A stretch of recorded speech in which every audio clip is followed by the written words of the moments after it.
All right, everybody. So I wanted to say a few things about the reference that Lacan makes in this session, which is entitled Thought in Captions as Censorship. Uh, well, it's a response to this book here called Freud or Reich, Psychoanalysis and Illusion, which was a manifesto written by two, what we might call them, liberal reactionary Freudian psychoanalysts, Janine Chasseguet-Smirgel and Bela Grunberger. Um, they were a part of the IPA.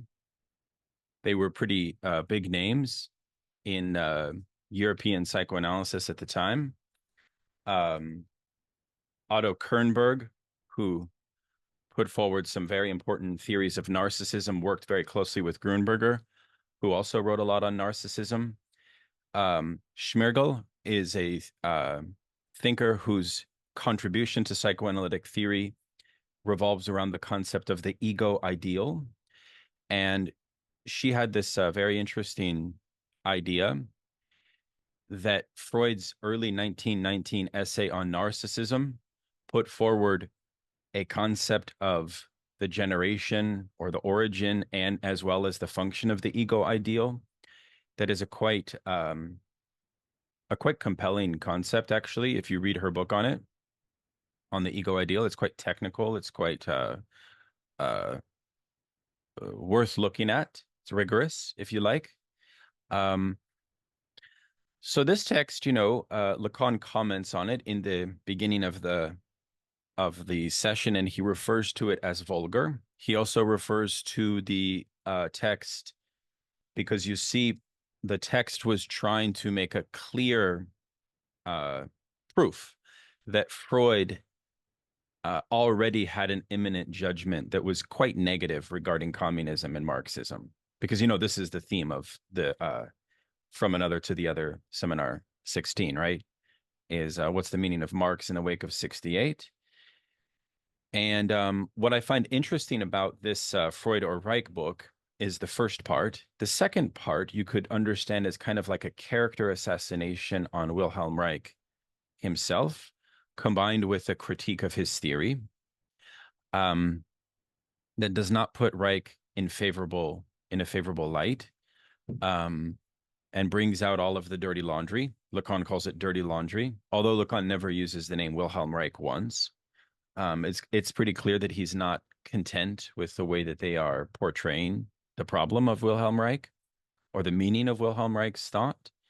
Um, but what I think is interesting is that they make an argument about perversion, which we talked about last time, which is that perversion should be understood as almost like a tacit strategy for the maintenance and the preservation of narcissistic illusions. And the 68 philosophy could be understood as advocating, as seeking to bring about a world in which perversions are given free rein. This is the famous notion of the polymorphous perverse sexual position, right? Which is pre-Oedipal, because in the Oedipal stage, so by the way, they are very much stagist thinkers of the development of the subject.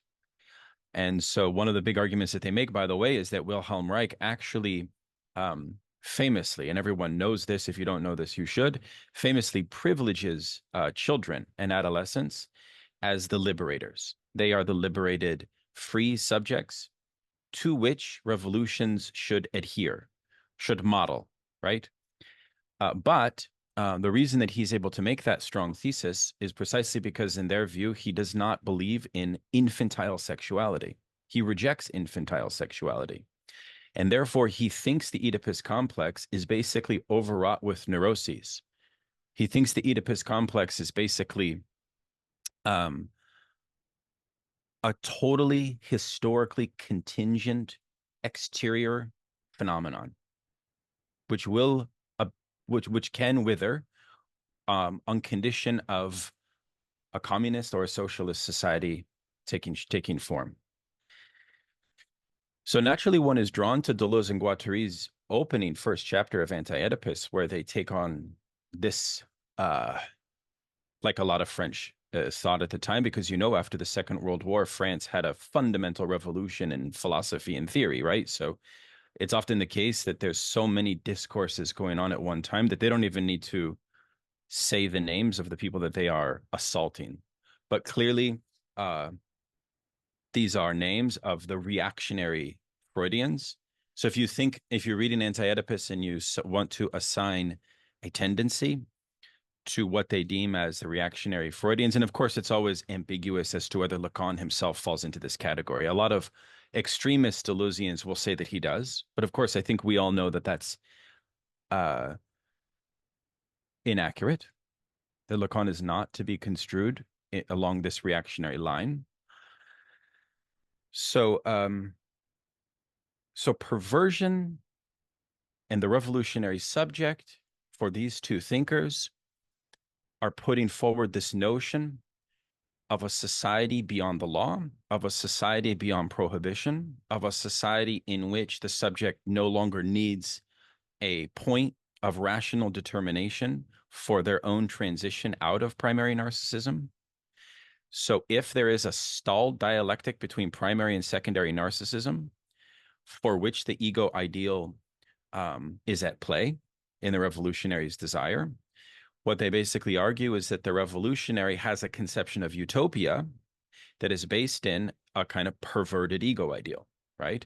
And that there's a dialectic that emerges in which the failure of the realization of that homogeneous, harmonious, universal, perfect society that would abolish the superego, that would abolish Oedipus complex, and so on, ushered in by children, right? You can see the Peter Pan structure at work, right? And I'm not saying this is accurate to Wilhelm Reich. I think this is a caricature of Wilhelm Reich. It is definitely a caricature. It's a polemical portrayal, perhaps you could say. It would necessitate one to make a defense of Wilhelm Reich if one wishes to preserve something noble or true in Wilhelm Reich. I think that is also true. So you see their point here is that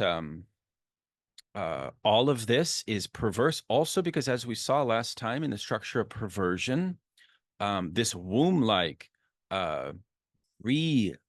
this return to the womb, this return to the mother, is what the illusion of revolutionary desire is about in their highly uncharitable reading of 68, right? And so that's how they see the situation of 68 thought. They also attack Marcuse because they think that Marcuse has a they're very skeptical of any fusion or attempted fusion of Marxism with psychoanalytic truths, precisely because they think that Freud, and they have about 20 quotes from Freud to back this up, by the way, which is worth looking through. They think that Freud is fundamentally a thinker who handles the problem of, let's call it like external oppression, like society, the social question, right? That which is not psychically determined, right? Mechanistically, psychically determined. Freud already accounts for principles and structures and mechanisms that are purely internal. And then they say, of course, well, the communists will call us idealists. But if they call us idealists, they're simply misunderstanding the richness of what psychoanalysis, as a distinct form of a Weltanschauung, which they use, because, you know, Freud wrote that famous essay that is never talked about much by Lacanians, called On Weltanschauung, on worldview, right? And they say, look, and they have a quote to prove it, that Freud says, basically, I spoke to a bunch of Bolsheviks, and I was almost converted to Bolshevism. But then I realized that the diminishment of the reactionary possibility within the human subject can fully be solved or resolved through the scientific method of psychoanalysis itself. And that's all that I need. So I don't, therefore, need to supplement my system with Marxism. So they think that this is evident in Freud, okay? So I'll stop there and just see what you guys think. I just wanted to give you like an overview of their argument. I think it's obviously quite uh, well, um, I guess problematic is sort of an understatement in a certain way. Problematic precisely because the premise of our work, for most of us, I think revolves around a different reading method of psychoanalysis and Marxism than they're willing to permit, right? Um, anyways, that's the basic overview. Christopher Lasch found the American Marxist historian found some of their work useful. However, um, it should be noted that in his own conceptions of psychoanalysis as it applies to society, he didn't take it. He was much more open to rapprochement between the two systems of thought, it must be said. Where he did find agreement, and this is a debate that many people can uh, wage against Lasch, or a kind of criticism you could wage against Lasch, is that he did think that the libertine desire of the 68ers, right? That then, of course, we talk about it as if it's localized to France, but he argued that it was also endemic to the New Left, right? So it's much bigger than just like a French locality, right? That in fact, 68 marks a new structure of revolutionary desire and demands in the West, which he agrees in his introduction to Smirgel's book on the ego ideal. I highly recommend that you read it. He agrees that the aggressivity of the left emerges from the failure of their own positing of basically the nirvana principle. So immediately, I think there's a sort of question we need to broach, which is, do we understand left-wing revolutionary desire to, in fact, be about this unconscious, almost quasi-nostalgic return for a womb-like union, right? Is this a plausible conception, right? To me, it presupposes that there's an anarchism embedded, or a kind of disorganization, a spontaneity, because I don't think that a organized revolutionary socialist movement, for example, could legitimately fall sway to such accusations, right? That doesn't make sense to me. So why don't y'all think about that, right? This kind of, I mean, because you see, Lacan is upset with these guys, but his upsetness, as you'll see in a moment, has more to do with their theoretical treatment of Freud than it does with their analysis of the left. In fact, he may actually have some solidarity with their analysis of left-wing desire of 68, perhaps. But do you guys, how do you find that argument? That would be my question to you. I think this argument is valid, but only to the branch known as Western Marxism, right? I don't think that this criticism, this specific criticism, will apply to other forms of left-wing movements, right? Like especially in non-Western socialist movement, is not really about this libertine anarchist desire, right? Much about the desire for order. That's why there's the opposite critique also available from psychoanalysis towards this Stalinistic desire. Yes. No, that's a very good point, Luis. Thank you. Because uh, Lacan is being called a terrorist by the right-wing Freudians. Why is he being called a terrorist? Uh, it's because uh, he is uh, basically too experimental in his application of the Freudian worldview. And that is why there is this underlying tension that he brings out in this seminar. because he's being attacked by his senior colleagues for entertaining these youthful energies, you know, of 68 or whatever have you, right? And that is actually why Lacan makes the entirety of the seminar about the relationship between truth and knowledge. And he starts off with a overview of how the subject ascertains truth in relationship to knowledge from the Freudian position, and then later from the Hegelian position, which I find actually very, very powerful. We can do that because he has this figure 17.1, which I can share my screen to show you guys. It's quite interesting Klein bottle portrayal here. Yeah. This idea that desire for Hegel is not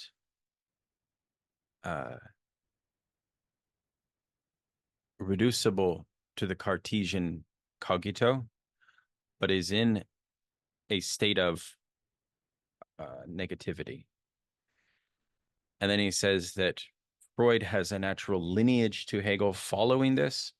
And this is actually interesting because I think Slavoj Žižek has written maybe 2 or 3 books on this Cartesian lineage, and he himself has actually wrestled with Freud's own relationship to Hegel quite a lot, much more than Lacan has, but this section, Lacan really does it quite well. And the other focus here, of course, in this seminar is on freedom of thought.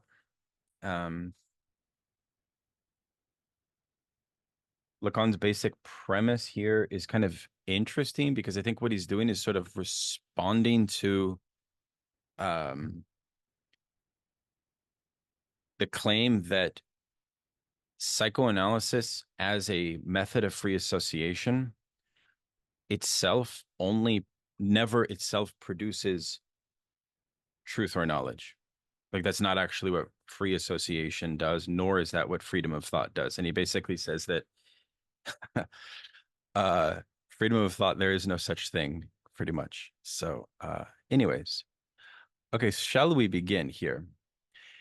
On the board, truth lies shy of thought, knowledge beyond it, question mark.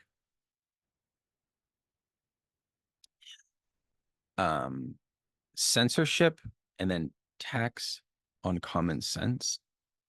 Okay, so let's hold that in our mind because later he actually returns to fully describe this. But I want to invite somebody perhaps to take us through our routine, if they wish. Perhaps. Yeah, I yeah, hell yeah. What's up, Connor? chilling. So yeah, I guess we'll just start from the top. So vacation has interrupted our work here, and as you can see, I too have taken some time to get restarted. Having begun to explore the topic of sublimation, which I will link up again with certain points, I left off discussing the structure of perversion. I mentioned that in perversion, the subject takes it upon himself to make up for the defect or lack or shortcoming in the other. This is not the most accessible of notions. My schemas, or my notions, if you will, render its definition quite accessible, but they require a certain grasp of psychoanalytic experience. It is thus only for those who are familiar with my terms that such a formulation can be seen to constitute a step forward.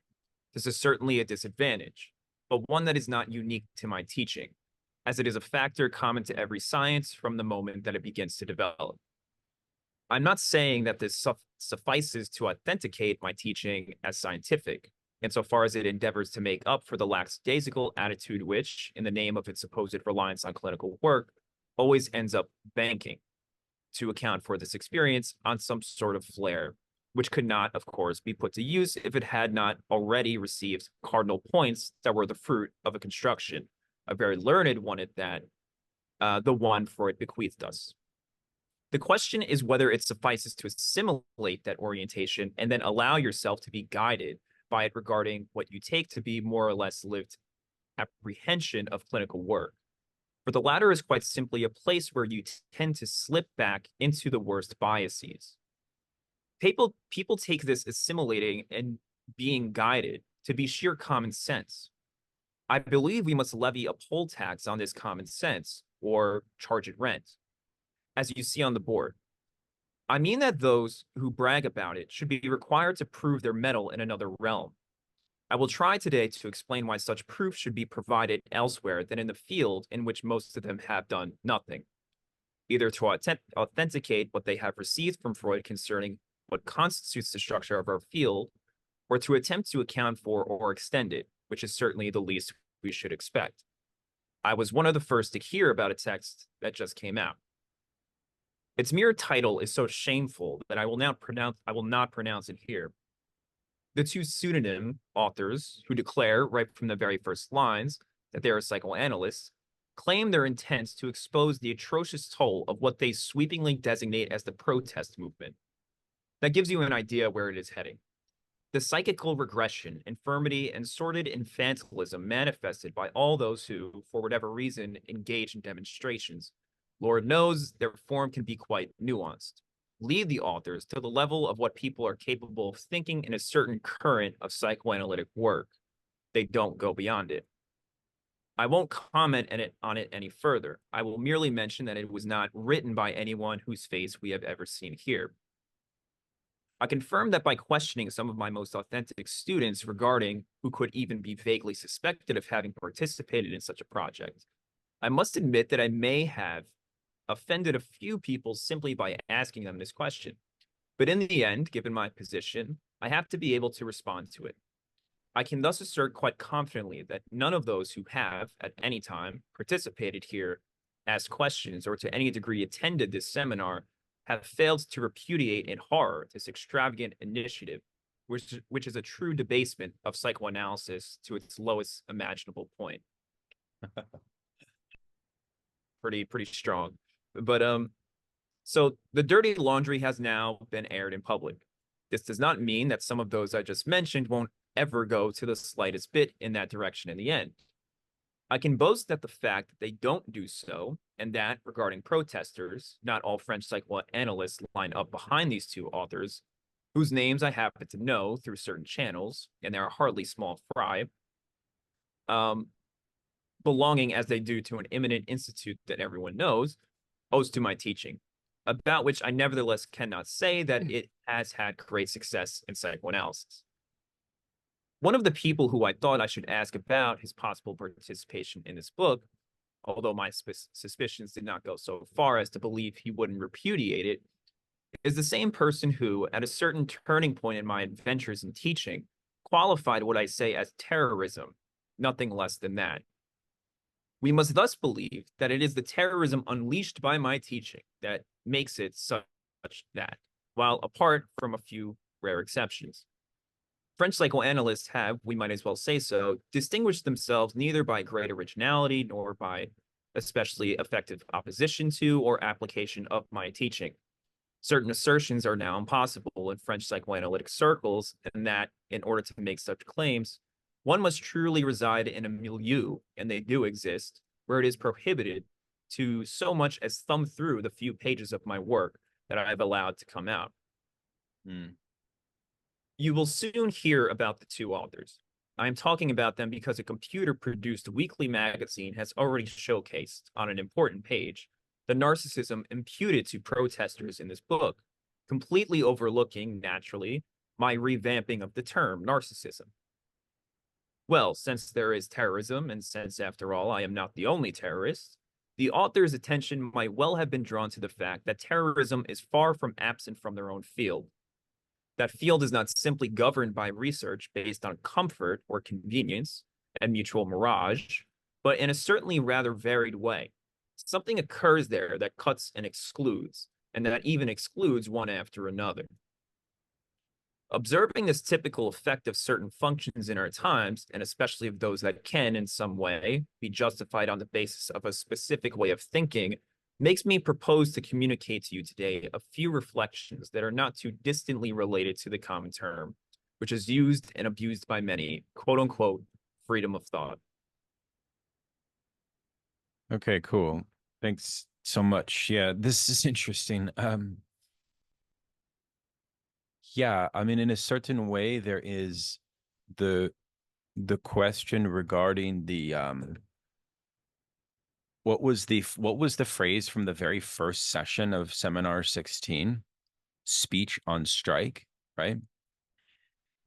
And this idea that psychoanalysis is immediately of interest to the protesters precisely because they themselves are almost like inhabiting the great social petri dish of social revolt itself through this idea that uh, we can have a limitless, seemingly impossible set of demands that will somehow like it's a certain theory of the public sphere, or right? It's like a certain theory that is rather like a testing of the public sphere, like how free can it be? And what Lacan basically says here is that that is utopian, and that since Plato, the presupposition of freedom of thought was always undergirded by this notion of the no place, right? Or even of the Hegelian notion of the forms. And then he then moves into Hegel's, which is quite interesting because again, the notion of utopia is put at the very center. But you see, for these thinkers here, the Freud and Reich thinkers, their conception of the 68 utopian upsurge is itself yeah, like theorized almost as, like I said before, like this kind of like weird like post repression form of revolt, which again is why they think perversion is so essential for understanding the psychic, like the collective psychic structure of the youthful revolt. Matilda? Oh no, sorry. Akshay and then Matilda.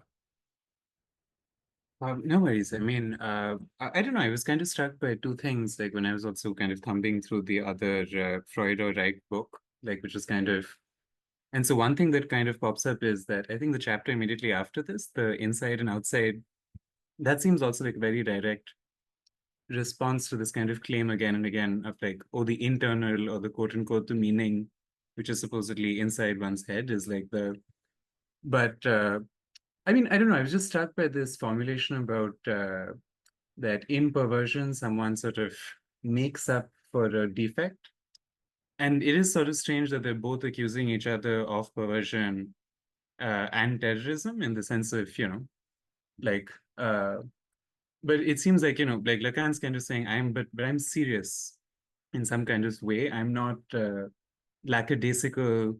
And there's this repeated reference to like, oh, if you really think about it seriously, then you don't have freedom of thought. Because, if you were just playing around, sure, you could say whatever you wanted. But then if you thought about it seriously, there's sort of only a few sort of limited options emerge. So I was just like really interested in this set of, because in a sense, he's also making up for a defect in Freud, like quite literally, like, at the level of sort of his own intervention and his reading of Freud. But he claims, sorry, that it's a repetition, sort of because of its seriousness, right? Like, I don't know. I mean, it just seemed like an interesting set of, Yeah. yeah. No, it's right. It's right. It's like there's a dialectic of the ego ideal that is stunted, but because they have foreclosed, I'm talking here about the Reich, Freud or Reich people, right? Schmirgel and Grunberger, because they have foreclosed any logic of historical mediation in their conception of a possible changing dynamic of like, let's say, collective subjectivity. Their proposal makes no sense because on the one hand, what they want to say is that an entire new young generation is manifesting, let's say, making apparent in the same way that in 1900 the female hysterics gave Freud a collective subjectivity to analyze, right? They're saying this, but again, they have no analysis of capitalism. They have totally rejected this notion of historical materialism. They reject the idea that subjectivity is modified vis-a-vis mode of production, right? All of that is interior to the subject. And for them, perversion has everything to do with this self-deception that the mother encourages to the child, which is the mother convinces the child that infantile sexuality is a zone that must be preserved. That's also Reich. But Reich takes it a step further by saying that basically the child is fundamentally equal to the adult, which is why Reich had this idea that sexual perversions of the working class can be resolved by allowing young children to be voyeurs of the sex act of their parents, right? Because he's submitted to a fundamental radical equality at this level. And he thought that the more you foment that or more you encourage that, that's not going to accelerate some aggression in the subject. On the contrary, that's going to help liberate them, right? So anyways, but again, Lacan has a completely different theory of the structure of disavowal, by the way, because the structure of disavowal in Lacan's conception of perversion does not follow along this idea, which is why Lacan says a moment ago that I concocted a completely different theory of narcissism. And you haven't read my theory of narcissism. If you did read my theory of narcissism, you would be able to make more sense of the protest.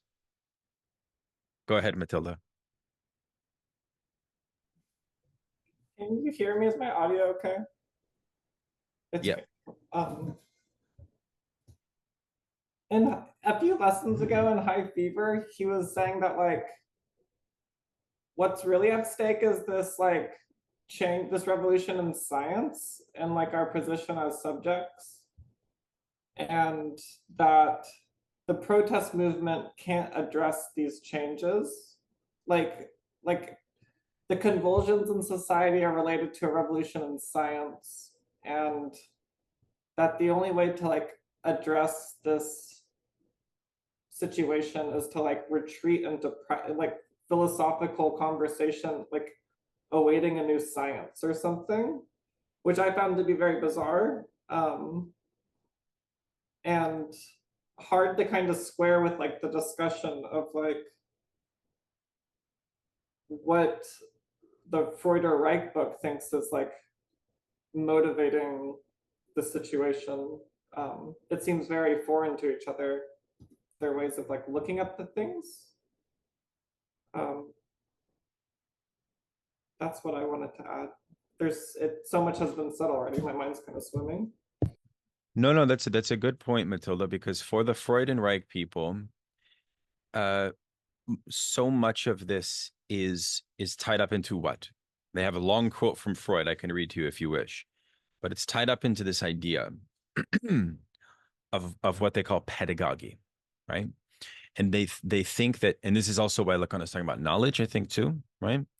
Because they think that Freud's position is so anathema to Wilhelm Reich's about this revolutionary potential of the child that if you don't introduce young children to a law that is efficacious, like a social law that is like that functions, that has a kind of rational adherence that can be like worked through. But if you rather encourage the complete deterioration of that social law, of like the realm of taboos, let's say, right? Which of course I think some Reichians might advocate that. I think that is valid. It is here where they will then point to the collapse in primary narcissism, the rise of aggression, and then they will uncharitably link all of that to the left's kind of spontaneous idea of utopia, Now, how does science fit into that? I think that, Matilda, this is something that Lacan answers with much more precision in Seminar 17 through what he calls the rise of the university discourse, which is the kind of like, the predominant discourse that uniquely divides its subjects around a sort of a unique form of shame and deprivation vis-a-vis knowledge, right? It's kind of like the university discourse paradoxically shuts down the promise that it offers itself that the subject would be a vessel who could ascertain the totality or the universal. And then, of course, famously, he says that this is why Hegel is so important, because Hegel has this notion of a dialectical procedure of absolute knowledge, right? He masters the Hegel is the master of the university discourse. So that's what I would say about that. I know that Andrew's done a lot of work on science as a discourse. Perhaps Andrew might have a thought on that before we go to Connor. I'm sorry, what was the question again? Matilda was asking about the discourse on science that Lacan talks about throughout Seminar 16, and I know that you've researched that yourself. If you had any thoughts. Yeah, sorry, it's a bit loud in here, but so sorry for the feedback. But yeah, I would just say that for Lacan, it's like what science does, which again, I've talked about this with Paris Levitas, who we had in this group. And pretty much science is important for Lacan because this is where we could say psychoanalysis is a sort of symptomal science that comes from modern science, which is rests on this era of the cogito. And what the era of the cogito does is it's not that it focuses on the I think subject, but rather on the fact that there is a receiver, which is the other. And so we focus on this other, and the subject and truth are foreclosed. And so it comes back in the real as the hysteric. That's helpful. Yeah. No, this is helpful. This is, I think, well, what it is, Matilda, is this question also of the fact that the Freudian truths need to be supplemented by logic and mathematics.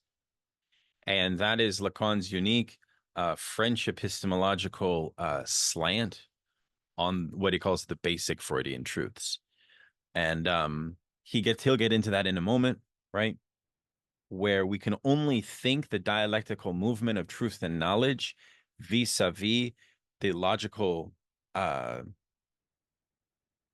tradition of functions, for example, right? Why is that the case? Well, that is the case because within free association, when the subject speaks their suffering, structural linguistics allows us access to a logic that can cohere and interpret like what is said, Anyways, I think that might touch it, Matilda. Hopefully that helps. Connor. Yeah, I kind of just wanted to bounce off of something Akshay was talking about earlier. I like this when they mentioned Lacan is basically saying like, all right, but I'm taking this seriously, something to this effect.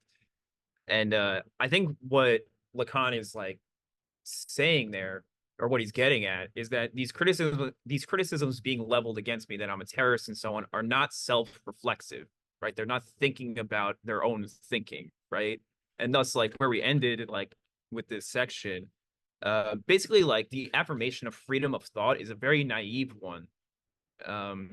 That is, unless it is self-reflexive or self-reflective on the conditions of that thought itself. So like even, at the very end of 231, I like that he's talking about like the production of texts, like this thing was even published in a computer produced weekly magazine. And then later in the next paragraph, he talks about, and this is also like a really good thing because like he's saying you're not being self-reflexive, But then he goes on to say, I'm not the only terrorist, right? He's qualifying terrorists here by just psychoanalysts, right? So it's Right. saying we have to be like self-reflexive of our own thinking in general as psychoanalysts, right? And this is something he's saying that they're not doing, basically, right? So in other words, then like where this is going, and we'll get there more with science, but already we can see like what is called into question here is the production of knowledge, and whether or not that allows for such a thing like freedom of thought to flourish. So, or does it do something else? Like, I don't know, Right. propagate domination and etc. So, yeah, no, I can see why this text would scandalize Lacan, because on the one hand, Lacan obviously is trying to interpret the desire of the protest movements. On the other hand, like he has been barred from the IPA, and these people but I think it also makes a difference that like the Écrit, right, was already like a bestseller, I think, in French society. So I think that the status of Lacan from the position of these like liberal reactionary psychoanalysts was one of almost like a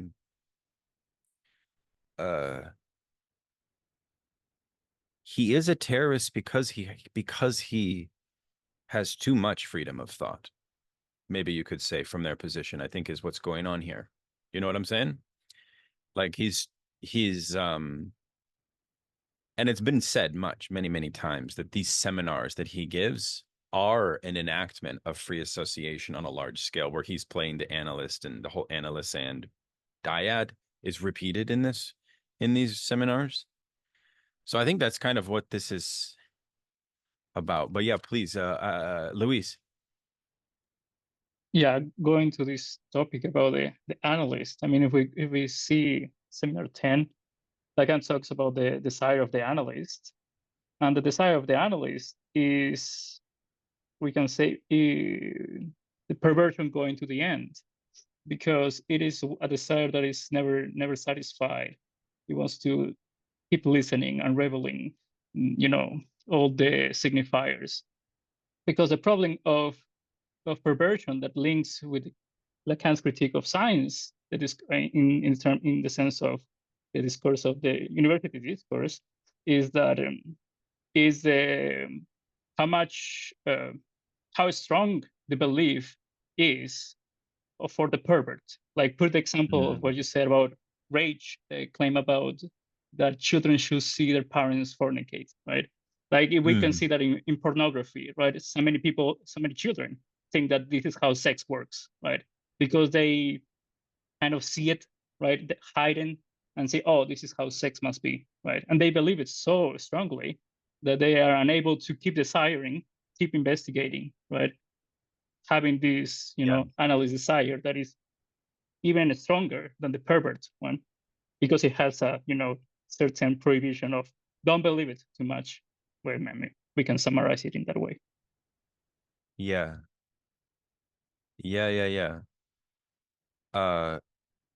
Well, where this whole thing connects to science, by the way, is that at least on the side of the reactionary Grunberger and Smirgel, they do have an argument that is interesting, which is that this collapse that we witness in the revolts of what they call the displacement of the ego ideal, they think, like I said before, subjects the revolt, the subject of revolt, let's say, the youth revolt subject, to relate to authority, okay, vis-a-vis a logic of omnipotence. And that therefore, the scientific worldview cannot be adequately processed. In other words, you could say like in a very vulgar way, because again, their book is pretty vulgar. I think Lacan is right in a certain way, insofar as if we define vulgar as the propensity to make outlandish generalizations, right? They basically say that the scientific worldview would allow the subject to transcend their own narcissism. And here narcissism is defined as this sense of omnipotence, that you kind of confer omnipotence onto authority. And so that's actually a very dark prospect, which Christopher Lasch is huge on, by the way, which is that if there truly is a breakdown in ego ideal and the conference of omnipotence onto authority, that creates what Lasch calls repressive egalitarianism, in which revolts have a pernicious unconscious underbelly of reliance on authority. So like, this is the point at which I'm the most charitable to their argument, because I do think that that is a logic that the left should focus on. Because if that theory is true, or even if it has a grain of truth, that means something pretty useful, I think. Of course, one can see how you would abuse that argument, right? And I think people on the right wing abuse the left when they point that out. But perhaps there's a way to more honestly like assess that. So I'm saying this too, but with recognition that Lacan rejects this idea of omnipotence. But if we accept it, it's pretty interesting way to think about it. Go ahead, Akshay. It's kind of just building on what everyone else has been saying, but I guess I feel like there's an association between science and seriousness, and like sort of like, but in a real like sort of sociological sense, that if sort of science is taken seriously, which is that it's treated as science, it's like treated as something which in of itself has no meaning, you know, and like psychoanalysis itself sort of represents this scandal as a sort of science of like what exactly is the libido, but even in all other fields, right? So it again sort of connects, I think, to these like death of God questions. And I mean, so in that sense, like sort of something that cuts and excludes, or even excludes one after another, I thought was a sort of reference to the guillotine in kind of like the French Revolution. So I mean, or also like, you know, like revolutionary terror as a sort of taking seriously a sort of utopian impulse, right? Like in kind of, so I thought it's interesting because, and to Mathilda's kind of science question, I thought it was this mixture of like, you know, like what is a serious utopian imagination? And I think, you know, part of we move from the utopian socialist to kind of like scientific socialism, right? Like, and part of that is like the earlier like imagines a totally other world, but this one, you know, scientific socialism imagines a process of transition in the world, right? Like kind of, so I don't know. I mean, I thought, and so I think in some sense, like the authors of Freud and Reich are not serious enough because they remain stuck within their discipline, and they don't sort of see that, you know, those are basically just at the level of sort of the totality, sort of like meaningless claims. Like, you know, they don't have a theory of, I don't know, I guess they don't see themselves talking. I don't know.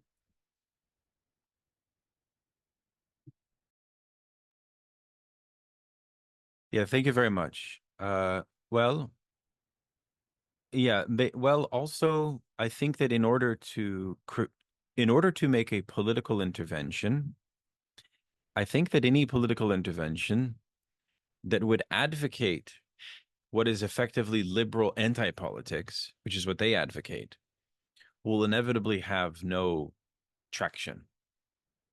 You know what I mean? That's actually why Christopher Lasch has a lot more traction, because he can sort of use pieces of their argument, but give a good faith analysis as a man or as a person of the left, which is not something that these thinkers are willing to do really at all. They're very apolitical, quite, yeah, pretty much kind of in favor of, yeah, because that's the other thing, is they're in favor of the enforcement of social norms, but there's a total disavowal of the preference of liberal capitalism as the uncontested domain of social norms, right? That they then want to make a claim that Freud and therefore then the scientific basis of psychoanalysis itself is in line with capitalism. They literally make that argument on many pages. So I'm not afraid to call the book reactionary in that regard, to be honest with you. So, okay, let us go back now, and perhaps someone else might wish to read through this utopia section. It's quite nice. Here, what we must understand by freedom of thought. Would anybody like to read this all the way to, 234, perhaps?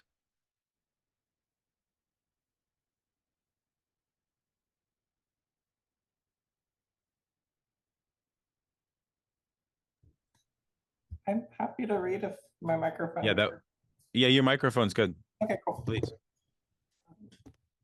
What must we understand by freedom of thought?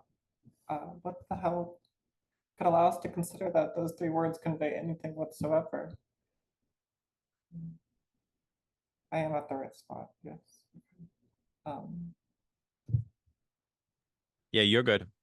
Let us first of all spell out the question. Does thought, considered from an objective standpoint, let me abbreviate it like that, have anything to do with freedom?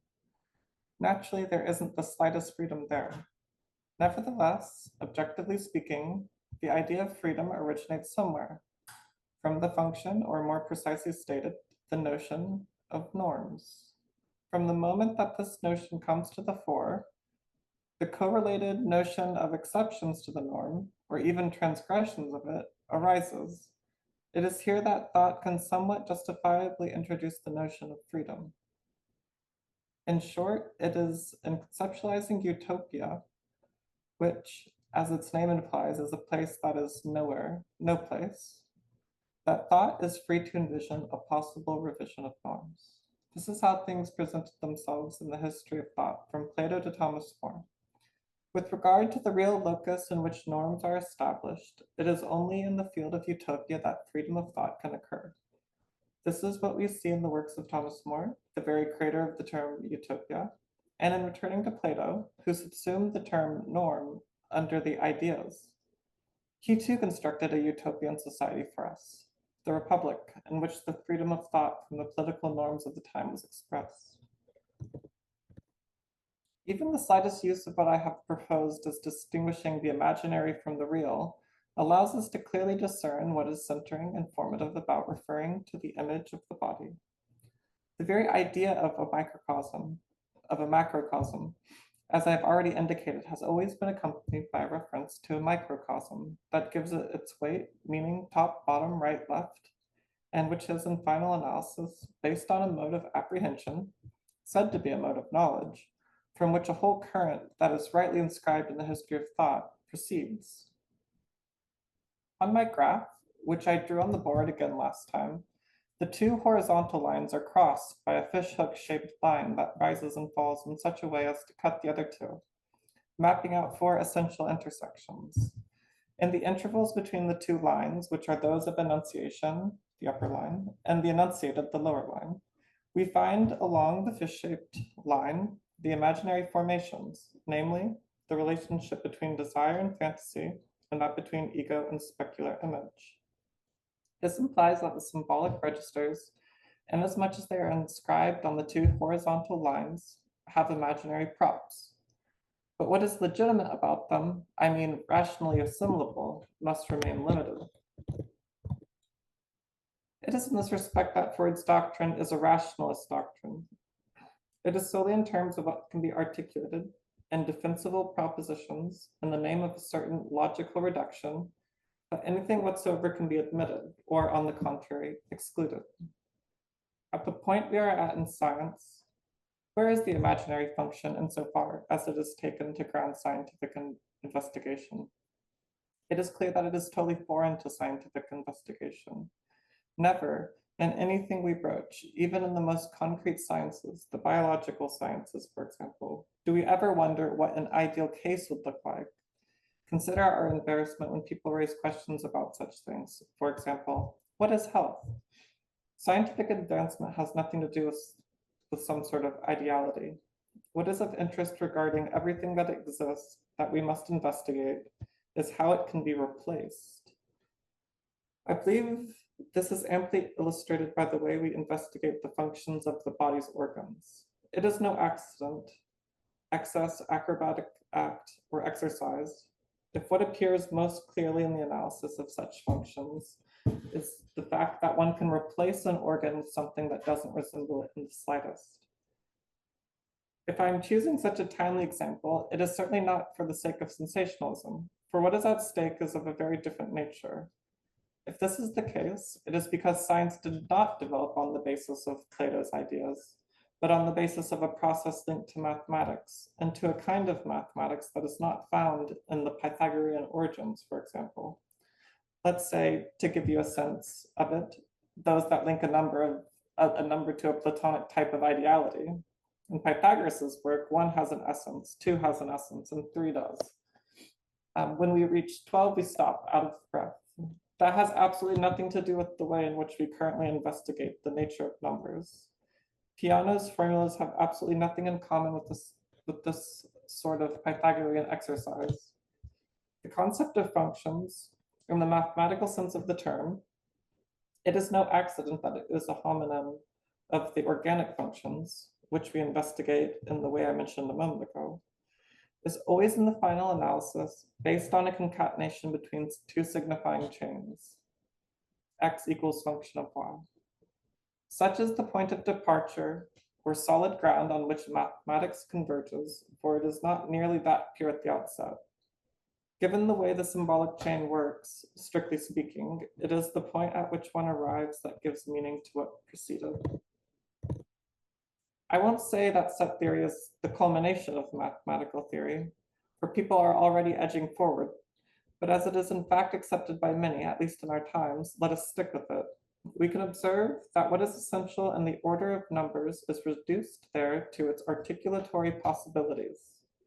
Everything is constructed therein in such a way as to strip numerical order of all ideal or idealizable and imaginary privileges that I just mentioned when I discussed the 1, 2, and other numbers in the tradition we can globally characterize as Gnostic. There is no trace of oneness in Peano's definitions. A number is defined in relation to 0 and the successor function without oneness having any privilege, whether the oneness of corporeality, essentiality, or even totality. It must be emphasized that a set can in no way be confused with a class, and that to speak of a part is profoundly contrary to the functioning of the theory, whereas the term subset is precisely designed to show that set theory is incompatible with the notion that the whole is made up of the sum of its parts. As you know, the union of a set's subsets constitutes something that is in no way identifiable with the set. In the end, sets are stripped of recourse to spatiality itself. It is here that we must find the meaning of set theory.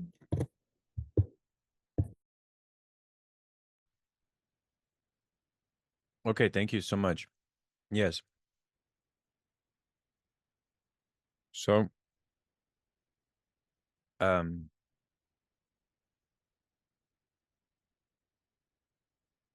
science cannot formalize the domain of the imaginary. That is kind of mysticism or Gnosticism, which of course the Freudians that we've been talking about this session are not advocating that.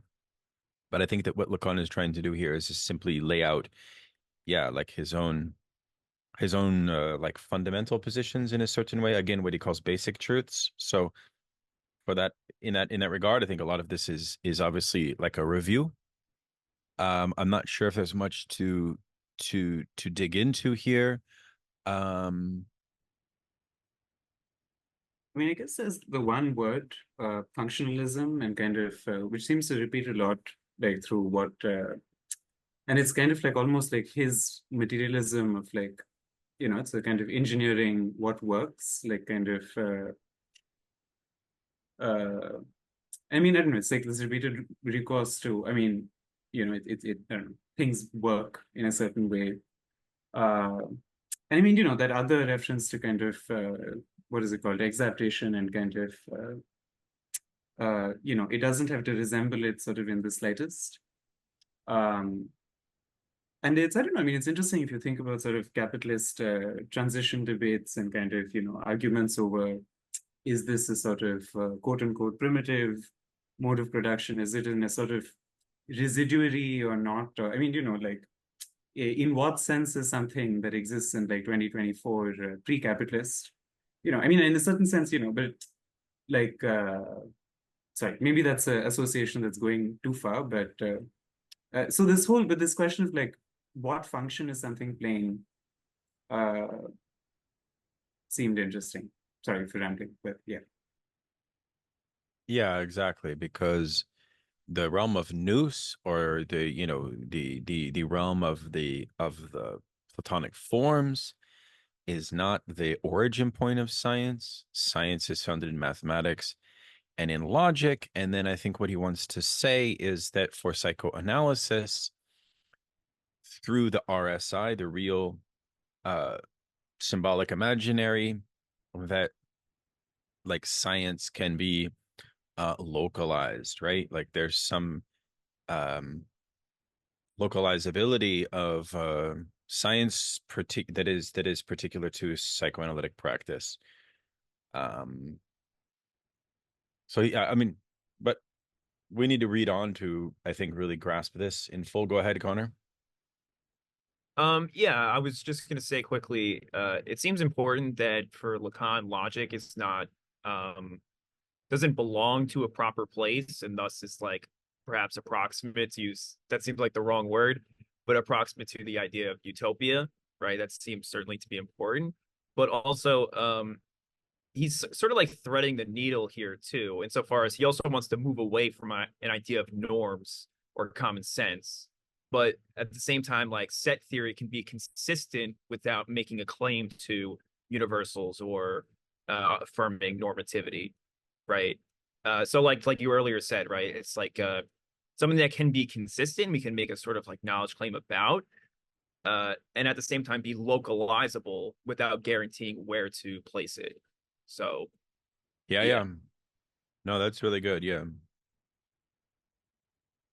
I'm thinking here of our comrade Gabriel Tupanamba and his concept of Lacanian ideology. Because in a way, you guys remember this idea, this thesis of Tupanamba, which is that Lacanians, including Lacan himself, develop a scientific conception of the quote unquote logic of the signifier, which they then permit themselves to apply in domains of society that are not governed by the law of free association. And they therefore make a scientific error. And that's why it becomes an ideology, because it's assuming that society is like the couch, which I think is actually very relatable to this whole theme that here, like, what is freedom of thought? And Lacan's basic point is like, in society, really, there is no freedom of thought, right? In some sense, it's an interesting way to put it. Go ahead, Matilda. I don't have a ton to add besides, I feel like there's a shift away from, of course, like any like imaginary relation with like the subject or something. Like, I feel like as he's like putting science's history like in this like as being like dependent along this form of mathematics, like we're also getting asked to think about like what the subject of the science would be if it is the human or something, something like that. Yeah, because keep in mind, narcissism emerges from like the structure of the mirror stage, and the structure of the mirror stage is what constitutes the domain of what Lacan calls the imaginary. And these Freudians are making strong scientific claims without any historical mediation or grounding about like collective narcissism. I think that's what's also going on here in a certain way, right? Does that make sense, Matilda? Yeah, I mean, I can see how their theory of narcissism is dependent on the imaginary, which for All theories of narcissism would be, yes, and right? So yeah, and it doesn't seem like that's a rigorous ground to theorize upon for Lacan or something. At least when asking the most like well, I mean, yes and no, because Lacan is quite comfortable, even though Lacan has this critique of historicism, where he uses the Marxist idea of historical materialism or historiography or historicism, etc. Lacan gives a neologism to that, to history, which he spells with a Y, as history as the events of human history are punctuated by the hysteric. History, right? Hysterie. Right? And then famously, there's this notion that a lot of Lacanians will pick up, which is that the big other, the concept of the big other, we can create, and there have been 3 or 4 books that have tried to do this. We can create what Alain Badiou calls a theory of periodicity. If we isolate like the valence of the appearance of the big other in a given social arrangement, so therefore the structure of the big other was fundamentally distinct in the Middle Ages as it is in capitalism, for example. And then it's a question of how granular you're willing to go insofar as how you periodize that. So that's something that interests me about Lacan. A lot of people have written about that, especially through this notion of the quilting point, right? Which is Lacan's theory of signification. You can also have this kind of logic of history at play. But anyways, I know Akshay had a hand up. Sorry, Pritz, I think I was just I had a thought when Connor was saying something, which is I mean, just the functionalism thing, and sort of like, I mean, there was that reference to the organon and Aristotle, and sort of, I mean, you know, and I guess the sort of basic philosophical question is sort of like, you know, what is the use of human beings? But you know, philosophically being the sort of useless thing, but useless precisely in the sense that it's sort of free from use, and from that vantage point, you know, so the philosophy sort of de-territorializes what the function of a thing is, but you know, but it too does it in like an idealist fashion, and I don't know. So I mean, it's like a I don't know. Those are just some references that came into mind. Yeah, I just wanted to add on to that quickly. Yeah, when you mentioned that this classic philosophical question of like the use of the body, how to make use of other people. Of course, this is what capitalism is doing to begin with. But also, I think it's maybe a way we can punctuate this question of freedom of thought that's going on here, right? Like, because basically, like, it seems as though Lacan is like affirming that we think we have freedom of thought, but what we really have is thought that is being used, right? So what then would qualify as freedom of thought? Thought that is maybe not used, but then how could you recognize it? Not to interrupt, Luis, but I mean, like, I think there is like I don't know. I mean, for some reason I'm also remembering this sort of both like Kantian and kind of Spinozist kind of like, you know, we really just don't know what a human being is, you know, at the level of, and so I mean, how can we decide kind of what its function is, like, you know, and you know, I mean, I think Lacan comes somewhere close to that, where he says sort of a human science is sort of impossible, because like, what is your object, you know, the human, like in some sense. Yeah, and even with the Oedipus complex, Lacan will say that the scientific basis is one grounded in biology, that the prohibition is located in biology before it is a social prohibition, which kind of feeds into this notion of the contingent basis of norms, or like how Lacan sees norms. And also why the Oedipus complex is not like the first universal, because that's what these people call it, by the way. They have a whole chapter on Oedipus as the universal. The universal, right? Lacan definitely would reject this from the position of like social norms and so on, right? Yes, Louise. So at the beginning of this part, Lacan talks about freedom of thought, right? And how Thomas More and Plato wanted to unite this idea of freedom of thought with a vision of utopia, and how Plato placed the norms, the utopia under the norms, right? Claiming that it is by following the norms that we can reach, this ideal society, right? And then talks of how Freud is following the rationalist doctrine, and then we unfold and say that today's science doesn't focus on this supreme good that previous seminars he talks about, in the ethics of psychoanalysis, talks about the supreme good.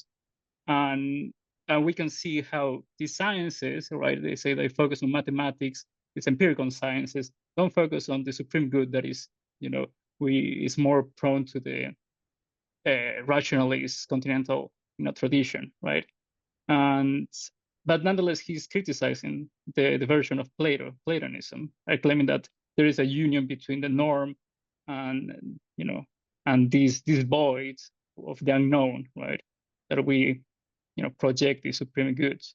But nonetheless, it's important, right? The Freud kind of reintroduce the supreme goods and try to understand how this supreme good of the unknown, right, that kind of leads or lives is part of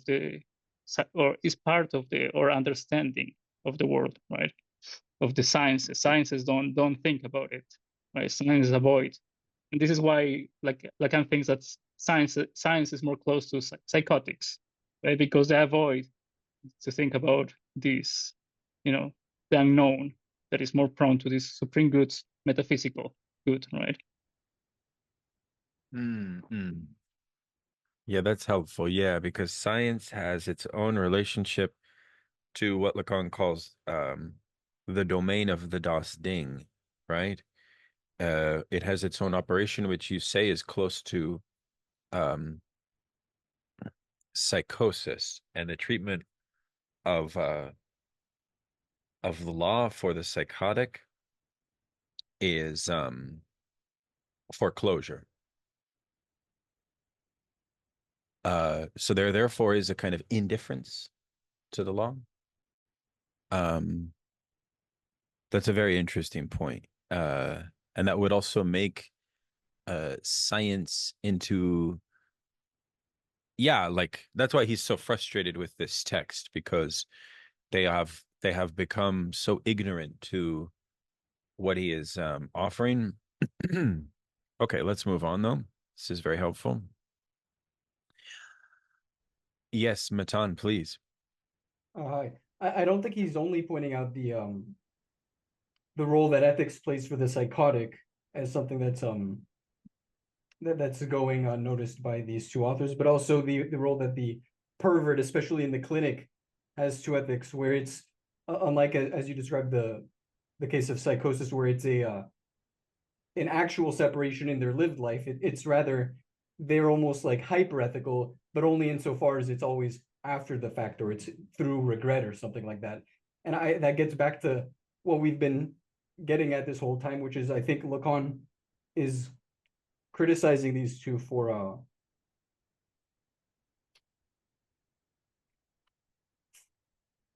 relying for attaching the signifier to jouissance, I suppose.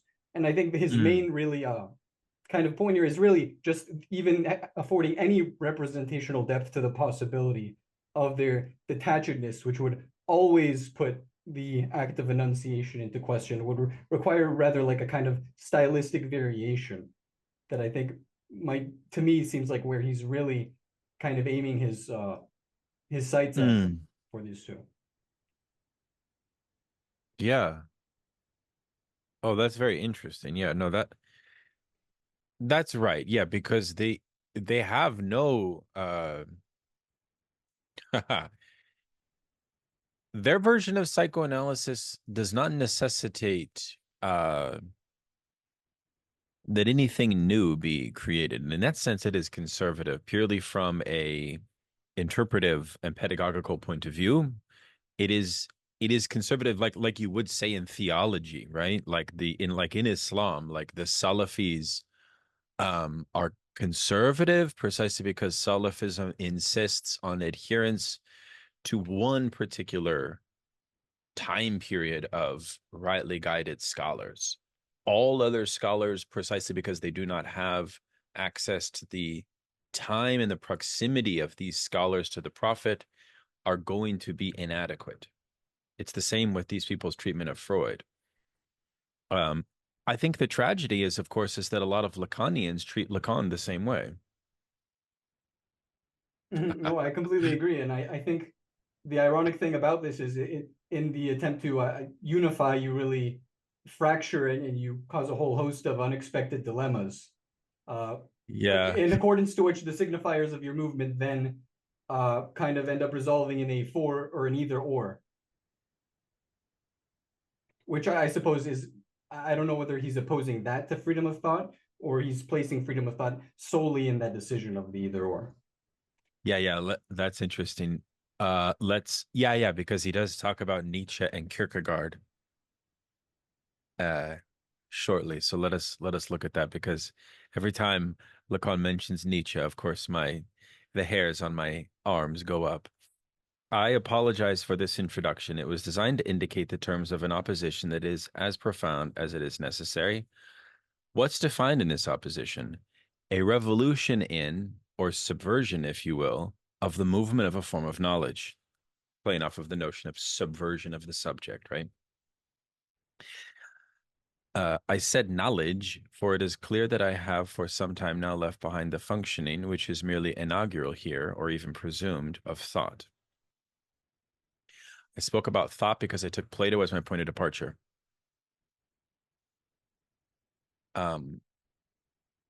That's essential, by the way, this whole French thing, which if you go to philosophy departments and you say, yeah, these French guys thought that for Plato, there's a difference between knowledge and truth, they'll look at you cross-eyed. I'm not kidding. I've been in philosophy departments. Like I teach all of my students that this is how Plato functions, you know? And then I talk to analytic philosophers and they're like, what are you talking about? But it's actually like the only way you can understand the meaning of sophism, of the sophistics, if you make this division. It's actually like it's just a better way to read Plato, in my opinion. Okay. It's not all on the basis of an objective orientation that we must investigate freedom. From the perspective, thought is only free in utopia, which has its root in reality, real.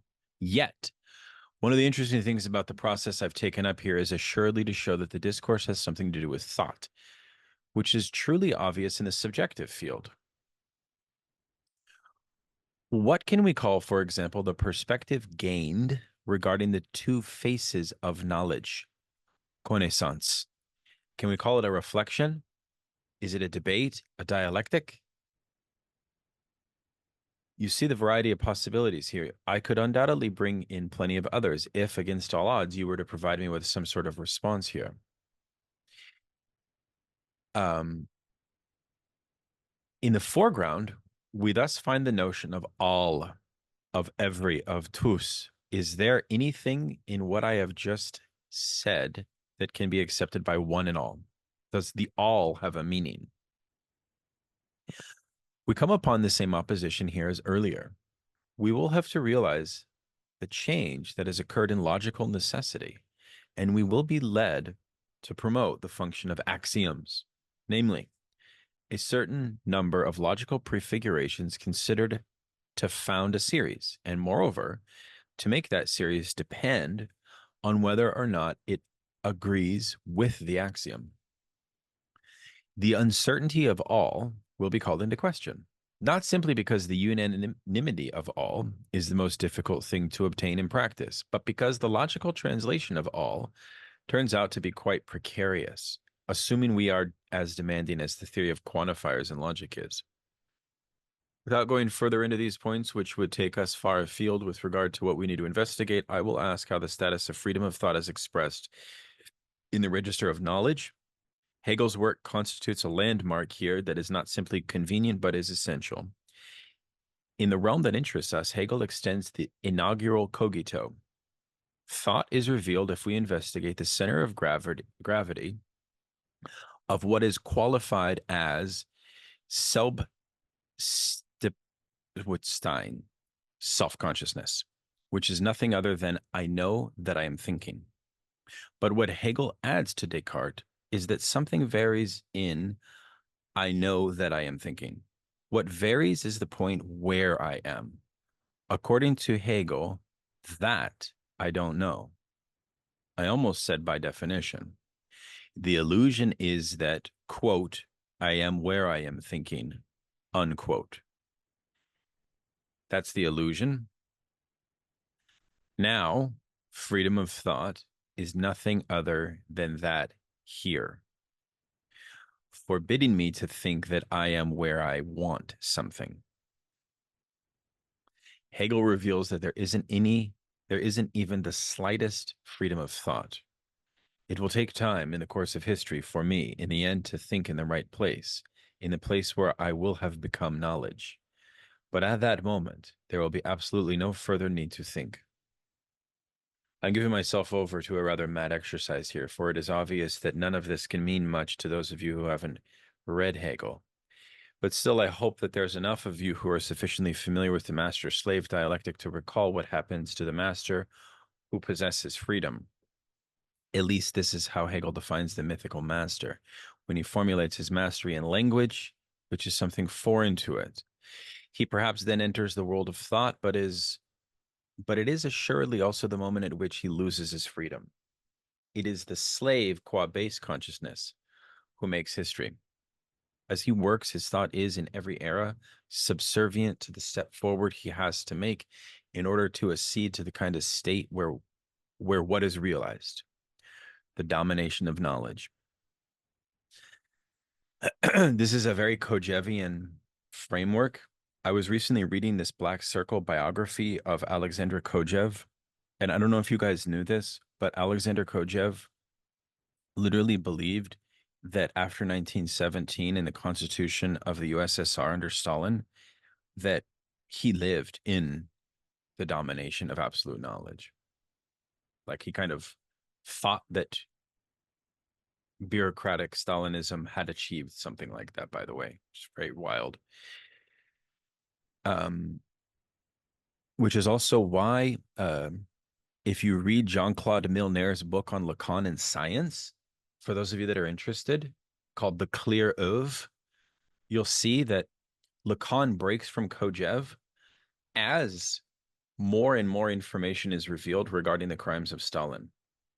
Because Stalin had a theory of science vis-a-vis linguistics that Kojev fully endorsed and Lacan refused. But in the realm of thought, Kojev was redeemable because he was such a master of Hegel. But anyways, Milner shows that Lacan abandons Hegel precisely because of his master Kojev's complicity with Stalin. I found that interesting. Yes, go ahead, Akshay, please. Sorry, I had a thought, but I'm not really able to put it really well. So I mean, maybe I'll try again later. Oh, sure. Yeah. No problem. Yes. Okay. People's fascination with Hegel is almost impossible to undo. It's only people of bad faith who say that I have promoted Hegelianism within the Freudian debate. But don't imagine that I think we can be done with Hegel just like that. The notion that the truth of thought lies elsewhere than with itself, that it is at every moment necessitated by the subject's relation to knowledge, and that this knowledge itself is conditioned by a certain number of necessary stages, constitutes a grid whose applicability we cannot help but sense at every point of our experience.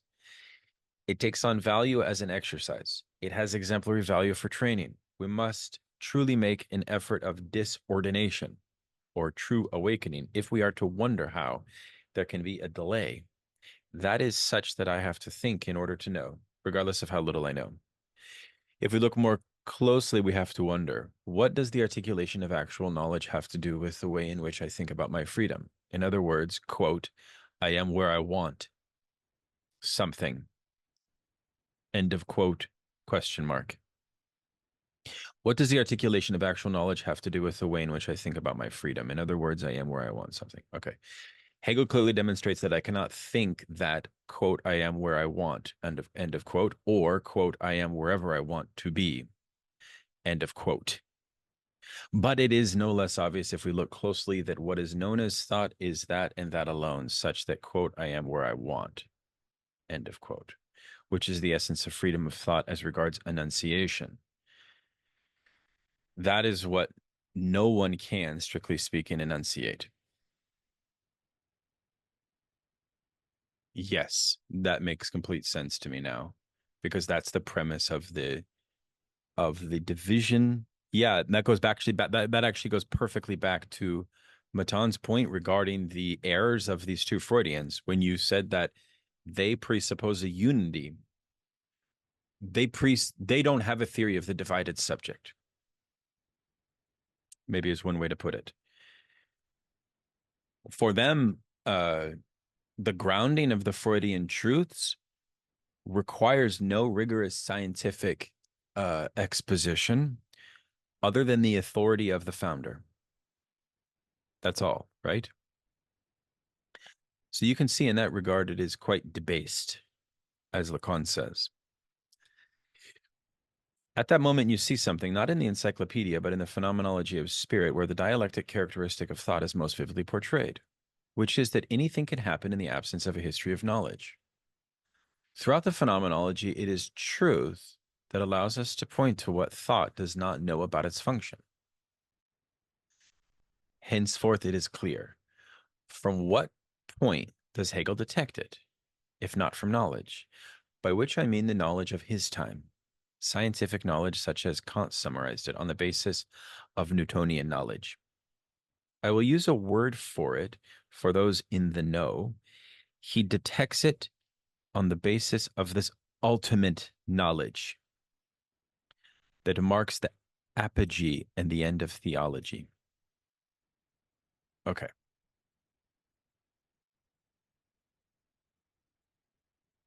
The difference between Hegel and Freud is as follows. Thought is no longer solely a question raised regarding the truth of or about knowledge, which is already quite a lot and the essential component of Hegel's step forward. But it also, Freud says, bars access to a certain knowledge. Need I recall what is at stake in the unconscious, or how Freud conceptualized our first access to this knowledge? Hegel's I'm always going to butcher this word, Selbstbewusstsein, is in, quote, I don't know that I am thinking, unquote.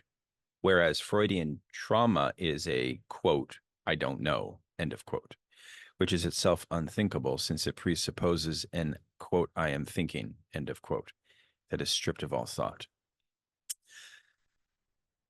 Okay, so these formulations are quite compact and we can review them if you guys wish. I'm following them thus far. If others need to review, we can.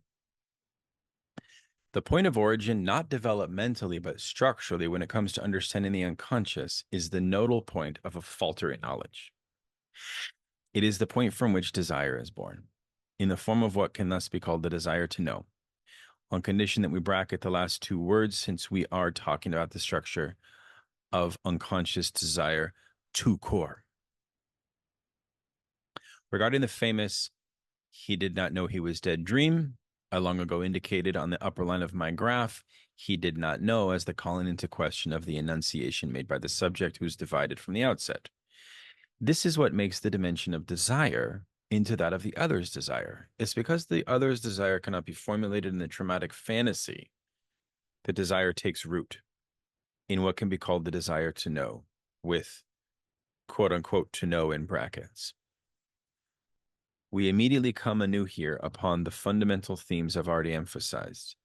If the other's desire is such that it is closed, it is because it's expressed in the fact, which is characteristic of the traumatic scene, that the body is perceived there as separate from jouissance. If the other's desire is such that it is closed, it is because it is expressed in the fact, which is characteristic of the traumatic scene, that the body is perceived there as separate from jouissance. The function of the other is incarnated here. The body qua perceived as separate from jouissance. Freud stepped forward concerning the function of thought with regard to Selbstswept-Stein is the following. He shows that the essence of the I know that I am thinking is merely the overemphasis placed on the I know in order to forget the I don't know, which is its real origin. The statement I don't know is already put in abeyance. So to say, yet I am not saying it, by the division it implies owing to the sole fact of the presence of negation. Quote, I know that I am thinking, end quote, is designed to definitively veil the quote, I don't know, end quote. In Hegel's work, truth is the place where that I am thinking is really located. In Freud's work, truth designates the place from which that I am thinking is explained. Let us note, if we must take this quite rigorously, nothing can be said about this place that has any meaning. That again goes to utopia, by the way. It is created by this means, quote unquote, means nothing. It's the place where this means nothing orders or commands a replacement for this means. Wow, that was quite a tour de force there, people.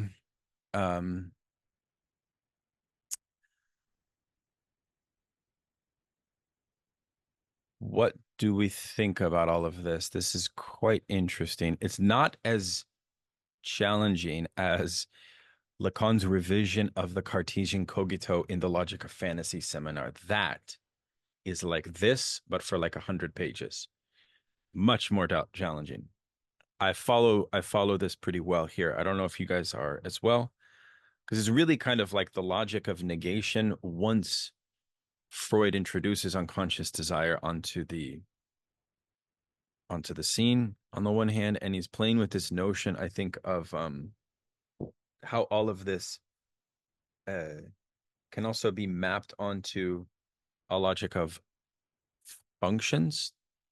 I see that as well. Yeah. Oh, Akshay, please jump in.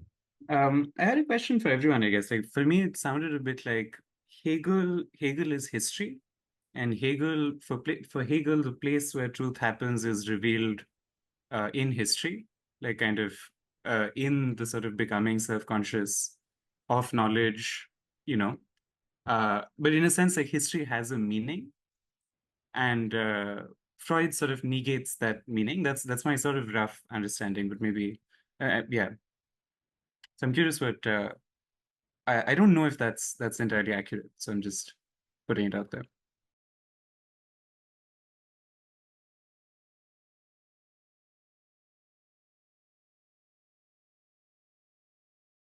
Or, I mean, if that's too kind of enigmatic, like, I mean, you know, in this idea that in Hegel, what sort of is revealed is the place where I'm thinking. So both, on the one hand, for example, the dialectic between where I'm located and how I imagine another world, like in the idea of utopia, but also in science fiction or any kind of utopian imagination of a kind of cosmology or a horizon, you know, but I mean, you know, but Hegel also sort of sees his particularity as being at the point at which he can see history, and like the sort of first chapter of the Science of Logic is like pure immediacy and pure mediation are both nothing, and they're both, like, being and nothing are both the same, in the sense that I can either say like I can begin with a tradition and a list of names of what came before, but someone can be like, but actually no, you're investing a lot of new things from your kind of very novel position in history in your reading of them. or you can begin with sort of pure immediacy, like I had this charismatic idea, it's all just me, but that involves a sort of disavowal of, like the fact that you came from various traditions that, so I mean, I don't know. I mean, in that sense, like the sort of like that's what I thought this reference to history was. So I don't know if I'm making any sense at all. So please feel free to tell me that. No, it's really good. I mean, I want to hear from Matilda and then Connor, but I guess what Hegel is not capable of thinking is the introduction of a division internal to the subject between enjoyment and the field of the other. So obviously Hegel has a conception of the other, is not like a solipsistic, it's not a solipsistic narrative of the stages of knowledge development, but I guess as I'm reading this passage, I'm interpreting this as to suggest that the error of truth that Freud discovers in the structure of the unconscious produces a division within the subject, and then therefore a different relationship to the field of the other's desire.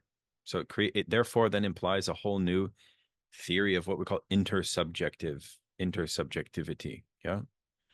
And then this notion of the spear is only healed, or the wound is only healed by the spear that smote it, is the same logic that is at play in the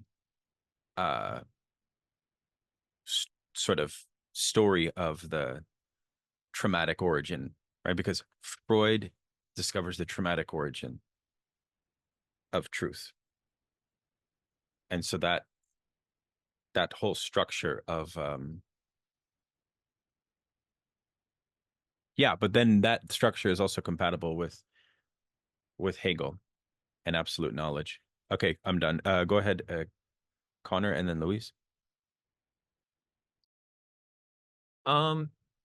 Yeah, so actually, like, intuitively I kind of agree that with Hegel it's like ultimately going to be like a question of history, but I can't like lay out how exactly that's true, but I feel like it's true. But nonetheless, I'm also just working this out with you. I was really struck by 237, that paragraph that starts with Freud's step forward concerning the function of thought with regard to German word is the following.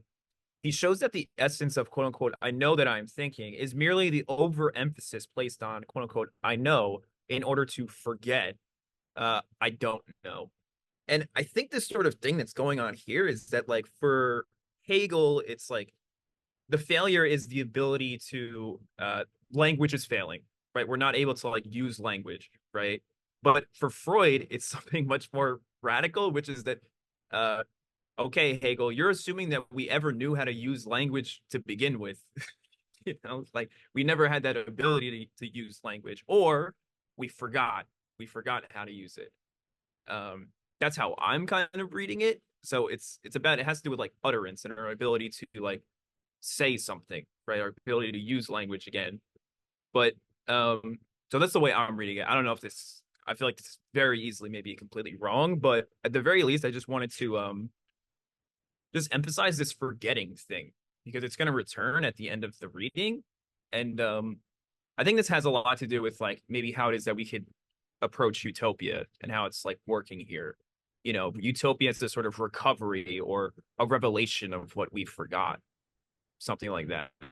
In terms of Lacan, I think it's also a reference to sort of Heidegger and his sort of like revelation and disclosure. I mean, and sort of, any piece of knowledge is simultaneously revealing and sort of hiding something, and whose whole thing is like this. I mean, again, I have zero idea about Heidegger. I've never, but it's basically, I watched some Robert Pippin video who kind of has made me very curious about it, but I've never So, sorry, but this is, those words just triggered something. I think you're right.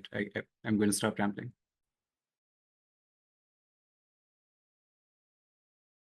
Luis, please. Yes. So, okay. So what Lacan is claiming right now is that Freud revealed something that, well, first Hegel added up something to Descartes. Where is the I, right? When you say I think, therefore I am, right? The I is in the I think, right? That is almost the same, right? It is the same for Lacan. And Freud shows that there is I don't know, that I can think without knowing, right? Because Lacan views Hegel as following this ontological argument of the unity between thought and being, right? While Lacan rejects this unity between thought and being. In the Seminar 14, the logical phantasm, right? He makes, the whole seminar, and it starts from previous ones, is about distinguishing the position. If Descartes says, I think, therefore I am, Lacan is playing with the logic and saying, or I don't think, or I am not, right? So claiming that you can be either one of these two, but not the two of the same time, right? So there cannot be unity of the two of them. There is this, the subject is split between being and thought, right? And what he calls right now truth and knowledge, right? Yeah, that's very good. No, that's very good. And I think the only other thing I would add there is this logic of stages and of place, which are almost structural. So they have an indeterminate basis and they have a historical basis, which for Hegel was grounded in the scientific knowledge of Newtonian knowledge. But he doesn't say the same about Freud, right? Which would then lead us to revisit Freud's essay on Weltanschauung, which the writers of the manifesto talk about a lot in terms of Freud's theory of science, at least the scientificity of scientific basis of psychoanalysis itself.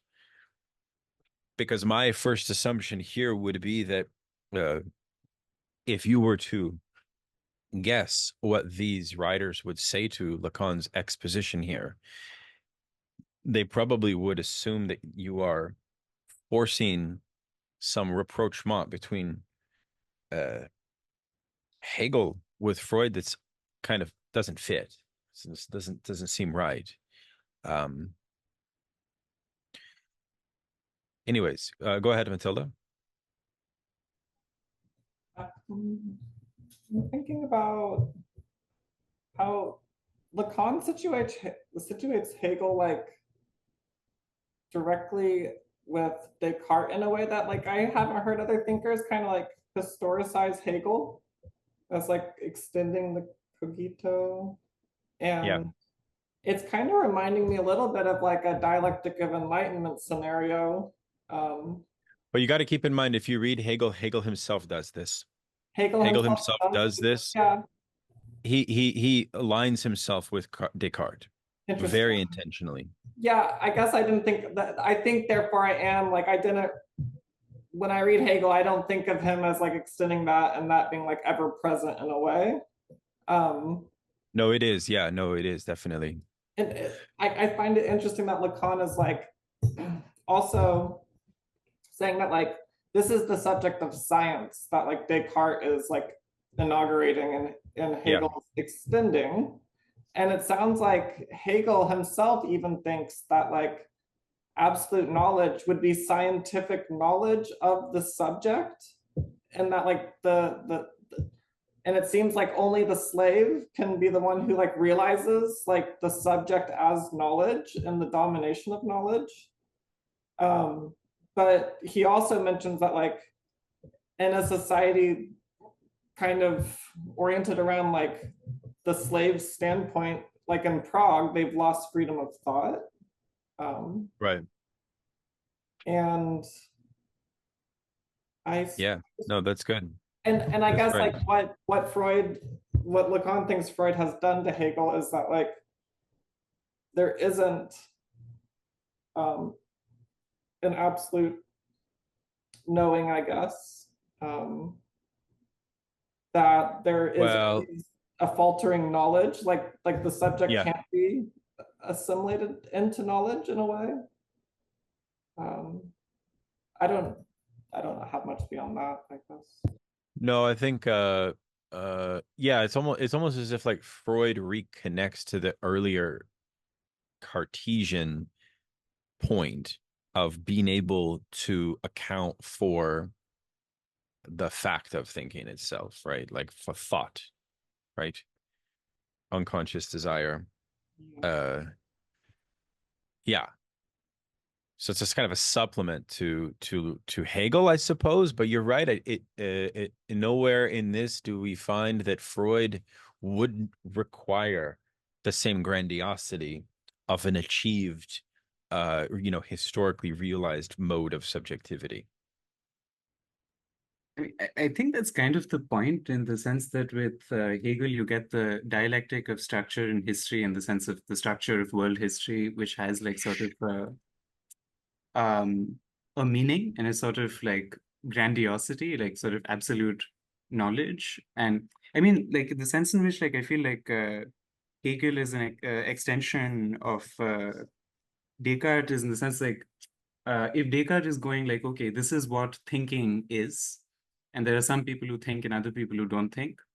Like Hegel is saying that all human activity is by definition thinking, and it reveals its nature as thinking in the dialectic of history, right? Where sort of you see like the sublation of antinomies, and it's from the position of sort of absolute knowledge, from where you can see that history has a structure.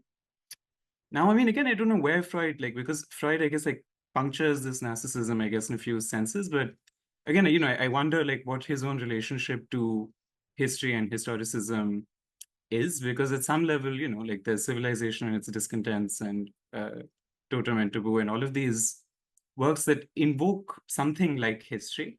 So, yeah, I don't know. It's like an open question.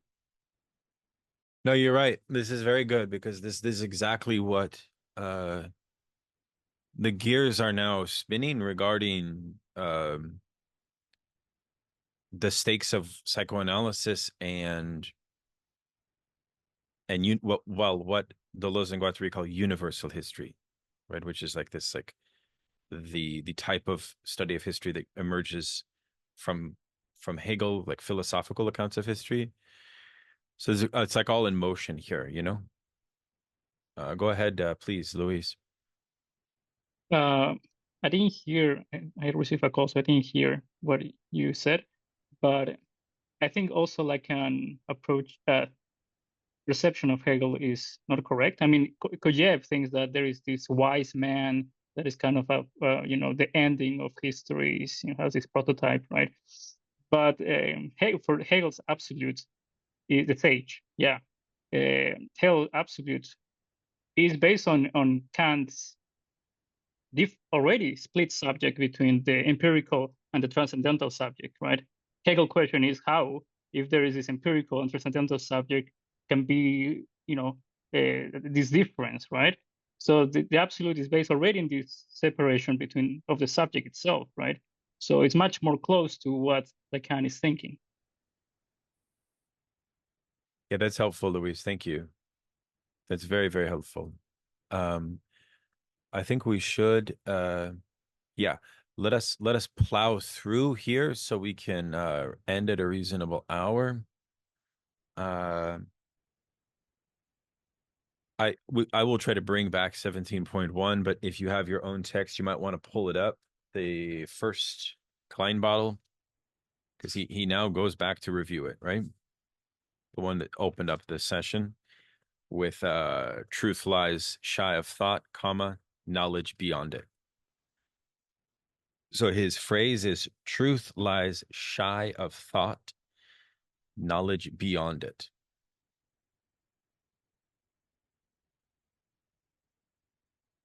That's such a helpful phrase if you think about it, because on the one hand, that is perfectly the unity of Hegel and Freud, is it not? Where it is Freud as, which he says in Logic of Fantasy, as making a scission or a adjustment to the cogito, to our access to thought, and Hegel as providing the basis of the dialectical unfolding of the achievement of absolute knowledge, I guess. Okay. All right. I'm not sure for how many of you, actually, would somebody else like to read this? Perhaps here on,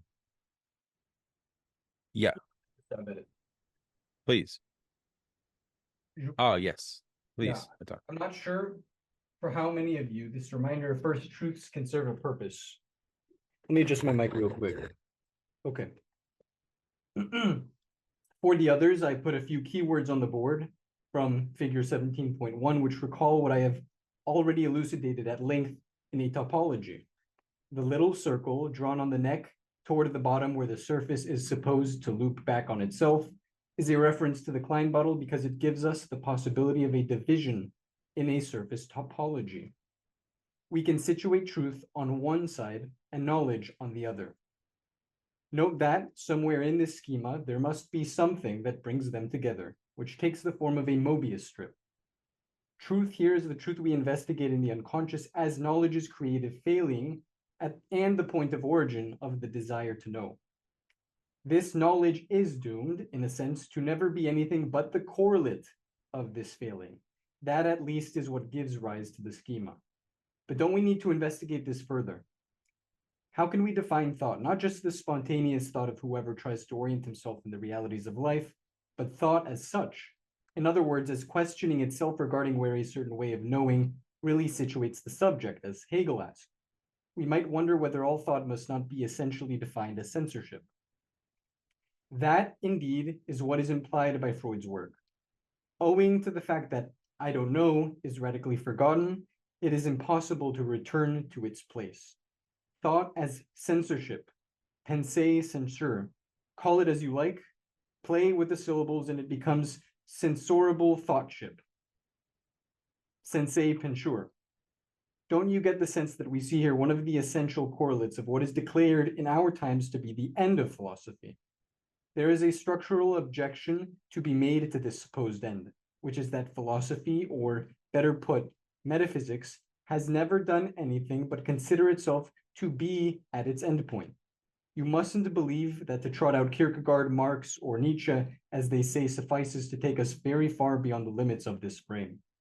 It is of interest only for continuing to investigate what is, in our times, let us note it all the same, most contested, even if people invoke it all the time, namely, freedom of thought. Wherever people strive to accomplish something that truly seems to be to make knowledge dominate, I mean, where people work seriously, not where it is a free-for-all, they don't have freedom of thought.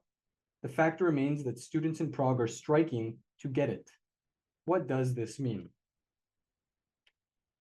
My whole discourse is devoted to getting psychoanalysis to perhaps contribute a first sketch of a reflection here. In analysis, we proceed by getting the subject to speak in a way defined by free association, which means without a link to the other. When you speak in analysis, it means that you have been freed from all rules. What can that lead to? Good God. Such an exercise cannot even give rise to an aesthetically pleasing text.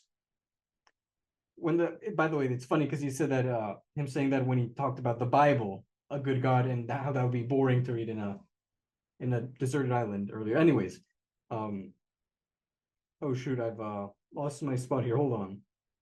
Yes, such an exercise cannot even give rise to an aesthetically pleasing text. When the surrealists wanted to proceed on the basis of free association of automatic writing, you can bet they nevertheless ended up relying heavily on scissors, on editing, in order to create something that we will talk about again later, works of art. The fact that people can manage to make them in that way is already highly indicative, but altogether impermeable to anyone who has no idea of object A. But we are not talking about object A today. Such an exercise of free association usually can arrive only at something profoundly inadequate from a logical vantage point. This is in reality what Freud means when he says that the unconscious knows nothing about the principle of non-contradiction. The principle of non-contradiction is, in logic, something that is incredibly elaborate and that can be done without even in logic, because a whole type of formal logic in the field of knowledge can be constructed that makes no use of negation. Nevertheless, if we can employ a discourse that is free of logic, it is certainly not for all that free of grammar, which means that there must be something in grammar that is replete with properties and consequences. A fantasy is expressed in nothing better than a sentence whose sole meaning is grammatical, which, at least in the play-in formation of the fantasy, is only activated grammatically. For example, a child is being beaten. If something can occur around the sentence, it is insofar as something is not censored there and cannot be censored there except on the basis of or from grammatical structure. The agent, for example. The neuroses therefore reveal the distinction between grammar and logic. We should take a further step to discover, as I am endeavoring to do, a homology between the two. This homology is not obvious, the neuroses not revealing it immediately. It is only by having studied a bit of logic that we can know, for example, that the consistency of one of the most well-assured systems, namely arithmetic, depends on localizing something undecidable. It took a proper logic, which is no more than a century old, to demonstrate this, and it brought out a certain number of flaws or gaps therein. And I think he's referring to like set or group theory or just mathematical logic proper. There is a homology between the flaws in logic and those in the structure of desire, namely, one, that desire, in the final analysis, connotes knowledge of relations between men and women via something that is very surprising, the lack or non-lack of an organon or instrument. In other words, the phallus. Two, that jouissance of the instrument blocks the jouissance that is the other's jouissance insofar as that other is represented by a body. And three, in short, as I think I have said forcefully enough, that there is nothing that takes the form of a sexual act that can, strictly speaking, be structured. If all of that is correctly demonstrated, it is conceivable that the circle, in the schema of the Klein bottle, closes and that this something joins truth back up with knowledge from behind. Thought is, in fact, the Vorstellungsrepräsentanz that represents the fact that there is something unrepresentable because it is bared by the prohibition of jouissance. At what level? At the simplest one, the organic level. The pleasure principle is nothing but this barrier to jouissance. The fact that this barrier is metaphorized in the prohibition of access to the mother is, after all, merely a historical contingency, and the Oedipus complex itself is simply appended to that.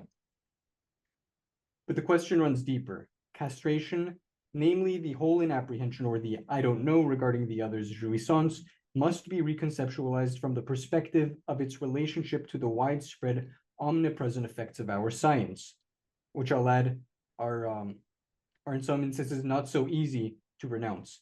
There is clearly a relationship between these 2 points that seem to be very far apart. It is, on the one hand, this barring or barrier, which makes it such that something we talk about all the time, sex, far from solving anything whatsoever in the erotic field, gets ever more obscure and signals ever more the inadequacy of our signposts. At issue, on the other hand, are the widespread effects of our knowledge. In other words, the prodigious eruption of the relationship to object A, our mass media merely turning it back on itself or being the twist or the fallout thereof, rendering it present. Doesn't this in and of itself indicate the status of freedom of thought? Let us assume that its structure is in fact that of a Klein bottle, that its limit also is in fact the locus of the twist, where the front side becomes the back side and vice versa. It suffices to think that the limit that apparently separates truth from knowledge is not fixed and that by its very nature it is everywhere for a question to arise. How to act in such a way that the division between truth and knowledge is not attached in a purely imaginary way to a fixed point. By not having begun to raise the problem, psychoanalysts demonstrate that they are absolutely unable to leave behind a certain stasis regarding this limit. no treatment of neurosis that is limited to the exhaustion of the subject's identifications. In other words, that by which he has reduced himself to the other, can promise to resolve what constitutes a knot for the neurotic. I won't say what constitutes a knot for the neurotic today, because I would be obliged to lay it out too quickly. But I will say that, owing to the nature of the neurotic, which is quite profoundly the fact that we demand of him where he is at with regard to his desire, we can wonder whether analysts are not unwittingly complicit here in sustaining the very foundation of the neurotic's structure. In other words, the fact that his desire can only be sustained by this question or questioning, or of these demands being made of him to supply an answer to the questions. If we can say that psychoanalysis consists in the break with hypnosis, it is perhaps for a very surprising reason if we consider it, which is that in psychoanalysis, at least in the form in which it is currently stagnating, it is the analyst who is hypnotized. In the end, the analyst ends up becoming the gaze and voice of his patient. That is very different from what is presented, owing to an illusion at the level of thought, as reliance on clinical experience. Endeavoring to ensure that this switch does not occur perhaps does not constitute an attempt to free oneself from clinical experience. I am merely indicating pathways that we will explore in future classes. I would like to make a final remark before stopping today. If I have limited myself in my life to commenting on my experience and to questioning it in relation to Freud's doctrine, it is precisely with the aim of not being a thinker, but of questioning an already constituted thought, Freud's, while taking into account what determines it, namely, what, to speak like Hegel, does or does not constitute its truth.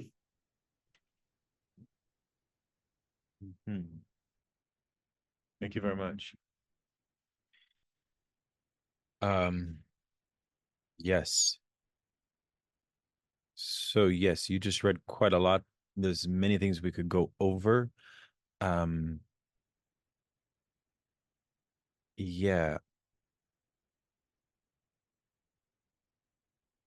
Luis, please. So I was thinking about what you said about Gabriel Tupinamba, about the Lacanian ideology. But it looks like this is kind of a refutation of his critique, because it looks for me that Lacan is saying that there is this censorship in language, inherent in language, right? That even in free association, there is no, freedom of speech, right? And there is therefore no difference. On the contrary, it looks like what happens in analysis is that there is a much more awareness that the subject is not free, right? In the sense of what he's talking about, of this unity between, knowledge and truth, right? In daily life, we speak and we perceive that we know what we are talking about, but in analysis is much more, there is this gap that the analyst knows something that we don't know, right? So it's much more restrained. Our speech is much more restrained in analysis. On the contrary, it's not such a free as we think as free association, right? Yes. No, that's what I was thinking too. I think you hit the nail on the head regarding this. What I'm struck by is the really 4 points. He has 3 here, where he says there is a homology between the flaws in logic and those in the structure of desire. 1, the point regarding the phallus. 2, that jouissance blocks the jouissance that is the other's jouissance, as represented by a body, meaning in the imaginary. So it's like this whole notion of the semblable, which is actually this concept that Lacan will refine in 17 and beyond, of his theory of narcissism, of this notion of like narcissism for Lacan is this the residual effects of unresolved dimension of the imaginary conception of the wholeness of our ego, of like how we reflect that in the mirror, and like this how that is then constituted in the field of the other. So there's a certain logical structure to that. And then third, of course, is this notion of the sexual act cannot be structured, which leads to the famous Lacanian maxim of the non-rapport. But then he says something about science in relationship to castration that I want to reread very quickly because I think it's quite useful. He says, thought is, in fact, Vorstellungssense, the wonderful German word, which represents the fact that there is something unrepresentable because it is bared, not barred, but bared by the prohibition of jouissance at the simplest level, which is the organic level. The pleasure principle is nothing but this barrier to jouissance. The fact that this barrier is metaphorized in the prohibition of access to the mother is, after all, merely a historical contingency. Okay. But then here it gets more interesting. Castration, which is the hole in the apprehension of the I don't know, which again, going back to the Freudian place of in relationship to Descartes and Hegel, right? Regarding the other's jouissance must be conceptualized from the perspective of its relationship to the widespread omnipresent effects of our science. There is clearly a relationship between these 2 points that seem to be very far apart. On the one hand, this barring makes it such that something we talk about all the time, sex, gets ever more obscure and signals ever more the inadequacy of our signposts. At issue, on the other hand, are the widespread effects of our knowledge. In other words, the prodigious eruption of the relationship to object A. Doesn't this in and of itself indicate the status of freedom of thought? Okay, so what is he saying here? Yeah, first of all, when he says our science, he's talking about psychoanalysis as a discourse of science itself, as I read it. And I think what he's furthermore saying is this point that Miller always talks about regarding modern science in complicity with like the capitalist discourse and the object A, which is this industrially mass-produced culture that we live in that is capable of comporting or manipulating our desires. That's what I understand him to be referencing there, which is very grandiose and very powerful. And I think also where this connects to history and why Lacan is such a prescient thinker of like the contemporary, you know what I'm saying? Because he's seen the contemporary effects of science, which he's referring to both as the discourse of science, but also I think to psychoanalysis itself, which of course he'll later call the discourse of the analyst. So that's quite nice. I felt like these 3 points are quite compact and useful. They made a lot of sense. They are kind of like the key Lacanian formulas, I suppose, right? Anyways, my question is, do you guys see how all of that connects to the question of freedom of thought? What I just articulated. Because I'm having a slight challenge in that regard. Please, Matan. I recall a comment you made, I think, on like our first or second meeting, which is you were talking about Lacan's style and why he talks the way he does. Okay. And you were saying it's because he's listening to patients and he's kind of Oh yeah. I don't remember the exact explanation he gave, but it was something like osmosis. And in like the third to last paragraph here, he actually talks about that. And in a sense, it's funny the sort of how this kind of retroactively paints that, insofar as it kind of outlines like this almost legal functionalism in the failure of psychoanalysis and how it's kind of like that's the realm through which I think it hopes to undo this knot. Insofar as it, I would say, makes evident at the level of understanding, or at least the application of understanding of this. Well, I suppose I have certain questions as well that have been raised so far regarding the instrumentality of this kind of self-reflexivity. Yeah, I mean, I suppose one thing that would be beneficial is to review this 17.1, the Klein bottle, in relationship to the 3 points that he just articulated, because there is a kind of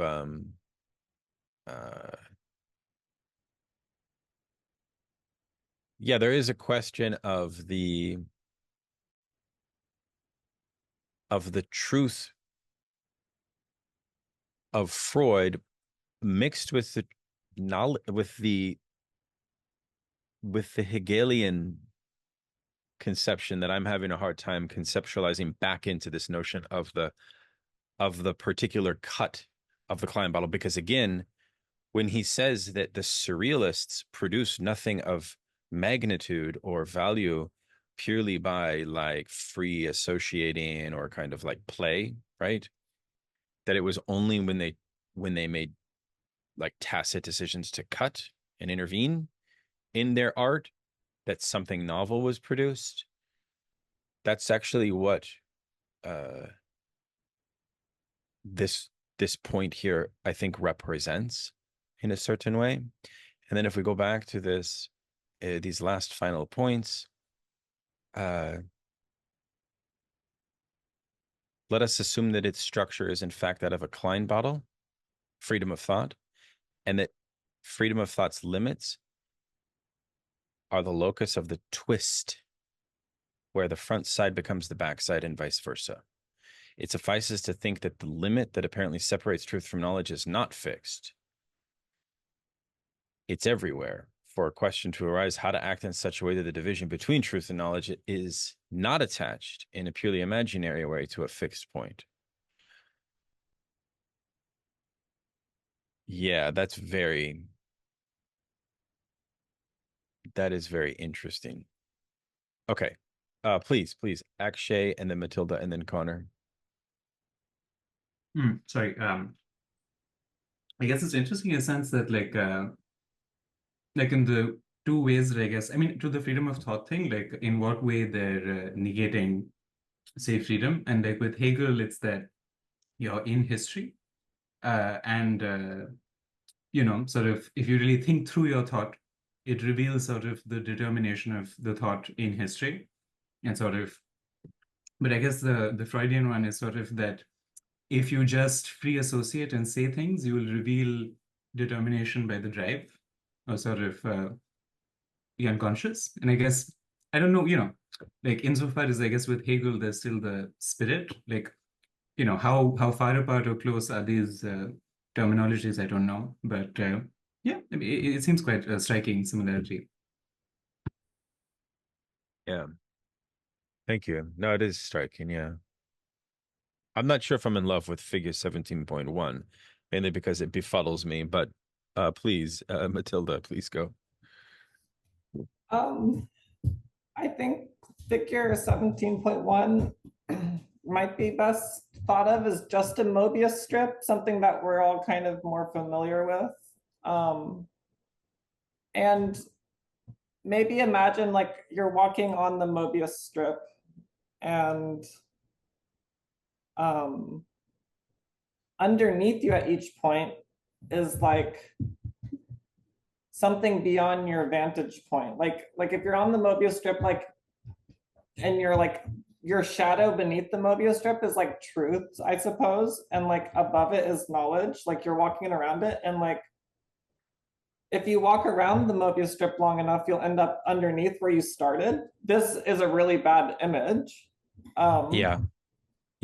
But I feel like the Mobius strip kind of conveys this idea that like, wherever you're walking along the Mobius strip, somehow you're always like internally excluded from your object or something. Or okay, that the image conveys that in some way. It also conveys this idea that the field of psychoanalysis is like antagonistic in a way. Like he said earlier that the Freud or Reich people kind of like had this more like contemplative orientation towards like the psychoanalytic field, like they weren't already involved in some sort of antagonism or opposition. He does use this phrase like opposition throughout this lesson in a pretty indetermined way. I struggled to know like what was the it or whatever of the opposition. And yeah, that's helpful. I mean, it's super abstract, but another thing that I was intrigued by was this idea that right above the Vorstellung Repräsentans thing, like what it's saying to me is that that thought is somehow a function of the pleasure principle, and the pleasure principle is like primarily a barrier to jouissance.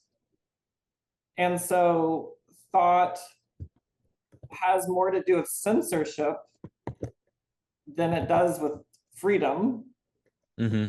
That its condition, thought's condition is censorship. Mm-hmm. And perhaps the way that like Freud is pointing to of like the I don't know in the cogito. Yeah, exactly. Because this whole thing on the discourse of modern science, eradicating the place of the Freudian thought, or like it's false as, thought as false, or thought as error, or thought as I don't know, as something originary, right? Modern science actually, as Lacan will later elaborate in like seminars 18 onward, up to like 22 or whatever, is creating a problem precisely because it's eradicating the basis of belief in the unconscious, and therefore it is eradicating the place of the Freudian truth itself. Which is why Lacan will invent a whole new ethics based on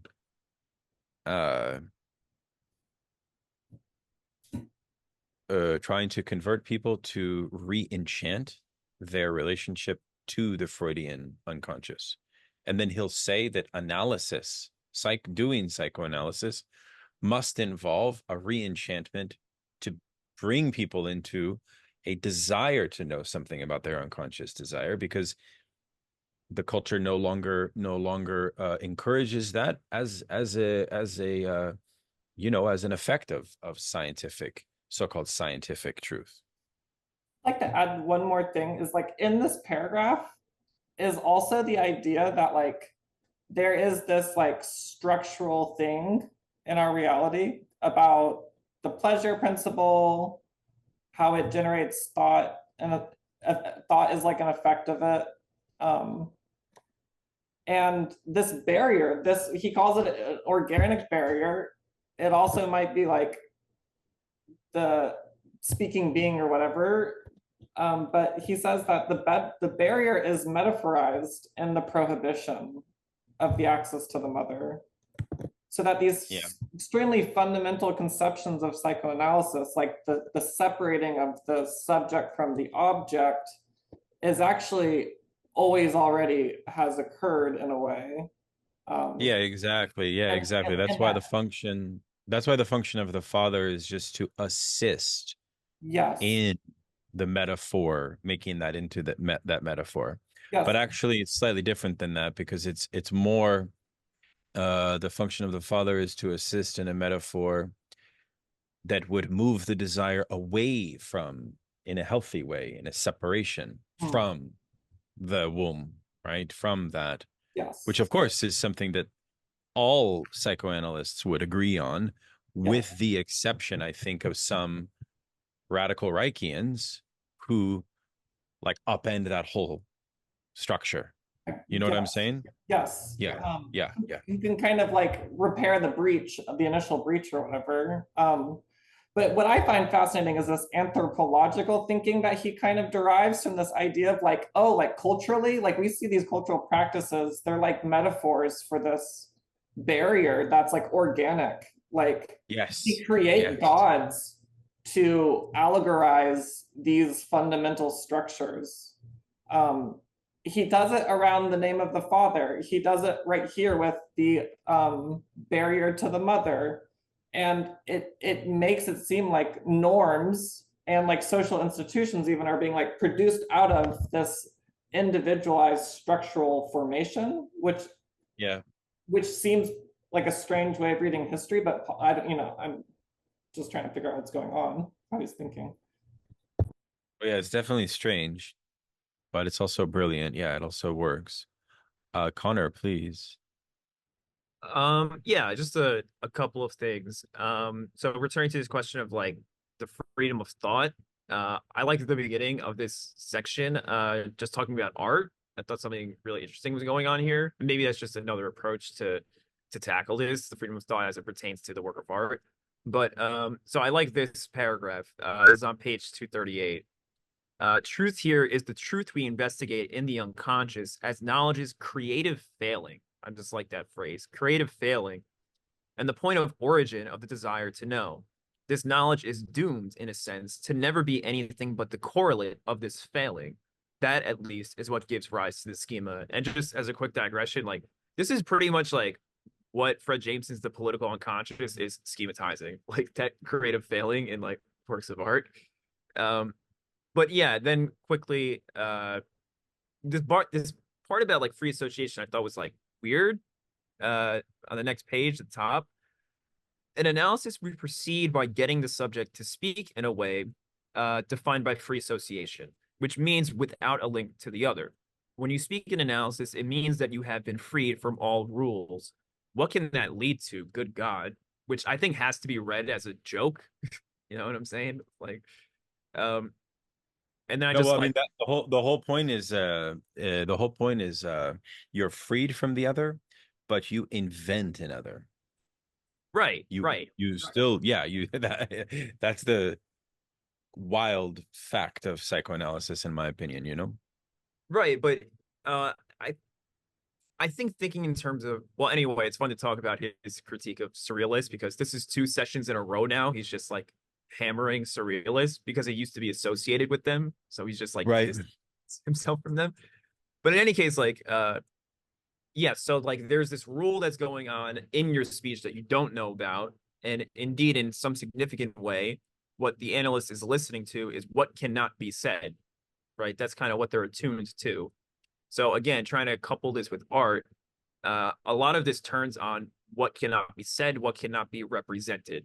And in that way, then, I think earlier in this same session, he was talking about representative of the representative or something like that. And if I remember correctly, in the interpretation of dreams, Freud introduces that in relation to affect and the drives, right? And for him, then, the drives and affect theory, well, why does he even bring it up? Freud. He uses it to explain what sorts of representations appear to you in your dreams, right? So it's a theory of how representations emerge in dreams. And in that way, then, still further, I think then, like, what cannot be represented has a lot to do with the law, how we adapt ourselves to the law and castration and so on. Narcissism has to be at work here somehow. I can't put my finger on it, but basically adapting yourself to the law does not allow for other aspects of your drive and your body to be cultivated. And with that with that being true, there's some parts of your body that are not able to produce representations. Something like this is like going on. That's what I'm hearing. That sounds like a lot, but yeah, it's basically then a theory. Like what I'm getting at is like how the law inhibits the cultivation of possibilities of enjoyment, and those possibilities can then not be represented. Yeah, totally.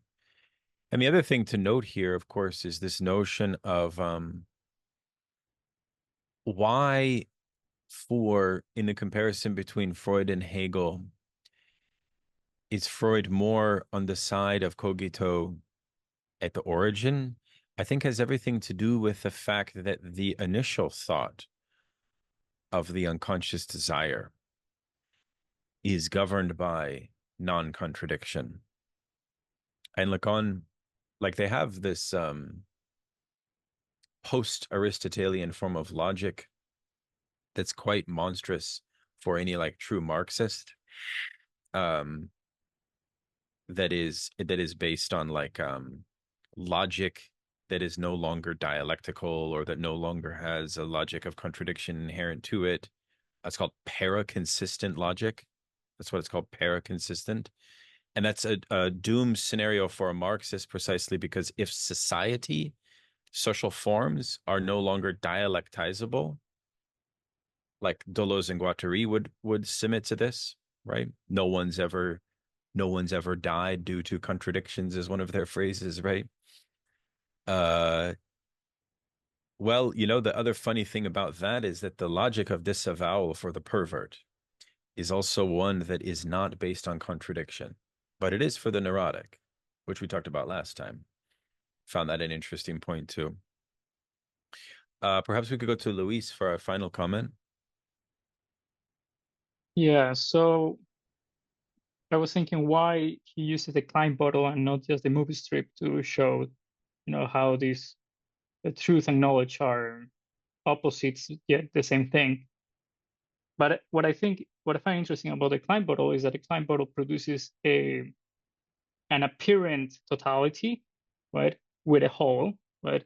That when you cross it, you find, you know, another apparent totality with another hole, right? And this, I think, shows how within the totality there is this moment, there is this place of the other, of jouissance. You can cross it, right?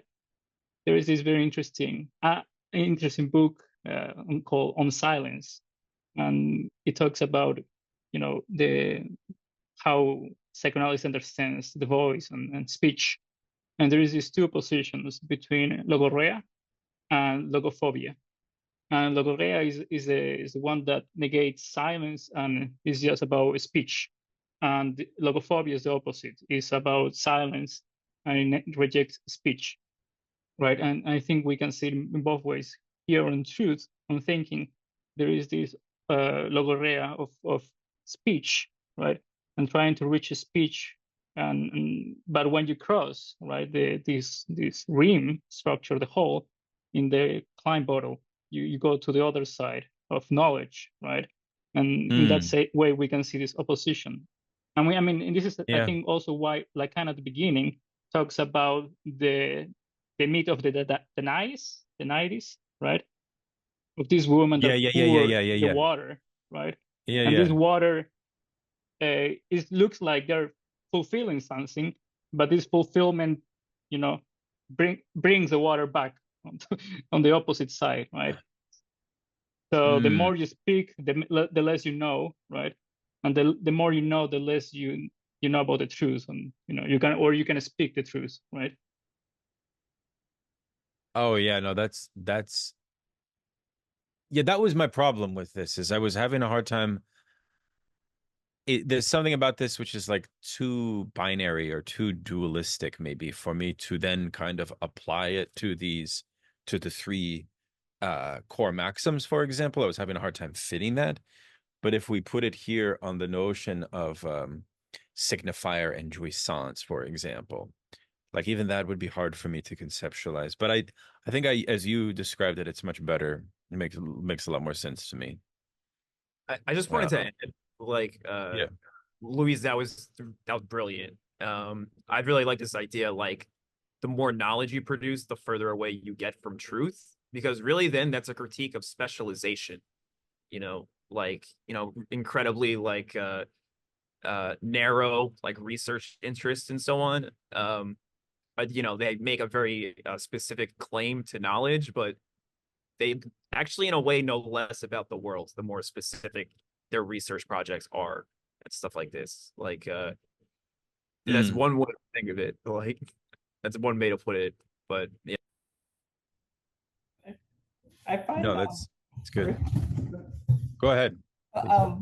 This reliance on these like topological objects, I find interesting And it's like when he was talking about Hegel, he was saying that like Hegel still like is thinking about science with regard to some portions of the imaginary, but like science can have no relationship with the imaginary. Like it should be based on this mathematics, axioms and mathematics set theory.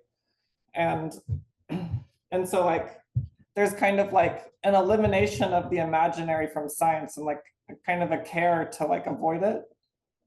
And then like introducing like on the other hand, these topological objects, which are like actually not welcome in the imaginary world. They're like the Mobius, I'm sorry, the Klein bottle is like, you can't really immerse it in three-dimensional space that we inhabit imaginarily as we identify with ourselves. Like the imaginary and like kind of like our common conception of space are kind of identified in some regard, I think, in Lacan. And these topological shapes are like axiomatically they exist and you can know things about them and you can work with them, but when you try to represent them to yourself or like draw a diagram, it's really not actually what it is. Like they're not welcome in the imaginary, which is like I feel like Lacan's venture into thought is like they're also like new shapes in history. Like these shapes are like from the late 1800s, early 1900s. So it's like, I find it very fascinating to be like cutting edge mathematics and like working in the field like with these things. I find it kind of convincing, honestly, at some points, but kind of a strange prop in other ways. I mean, Lacan says that he prefers writing in that sense because, I mean, how can you explain, I mean, with words? I mean, it will be kind of contradictory in a way to explain this logic with speech, purely with the speech, right? There is also why mathematics starts with geometry too, right? It's the use of the imaginary to explain something that is unknown, right? Yeah, totally. And that reference to surrealism is interesting because Lacan himself took himself as like a fellow traveler of surrealism at the precise time in which, because, you know, like the early Lacan is a thinker purely of the structure of the imaginary.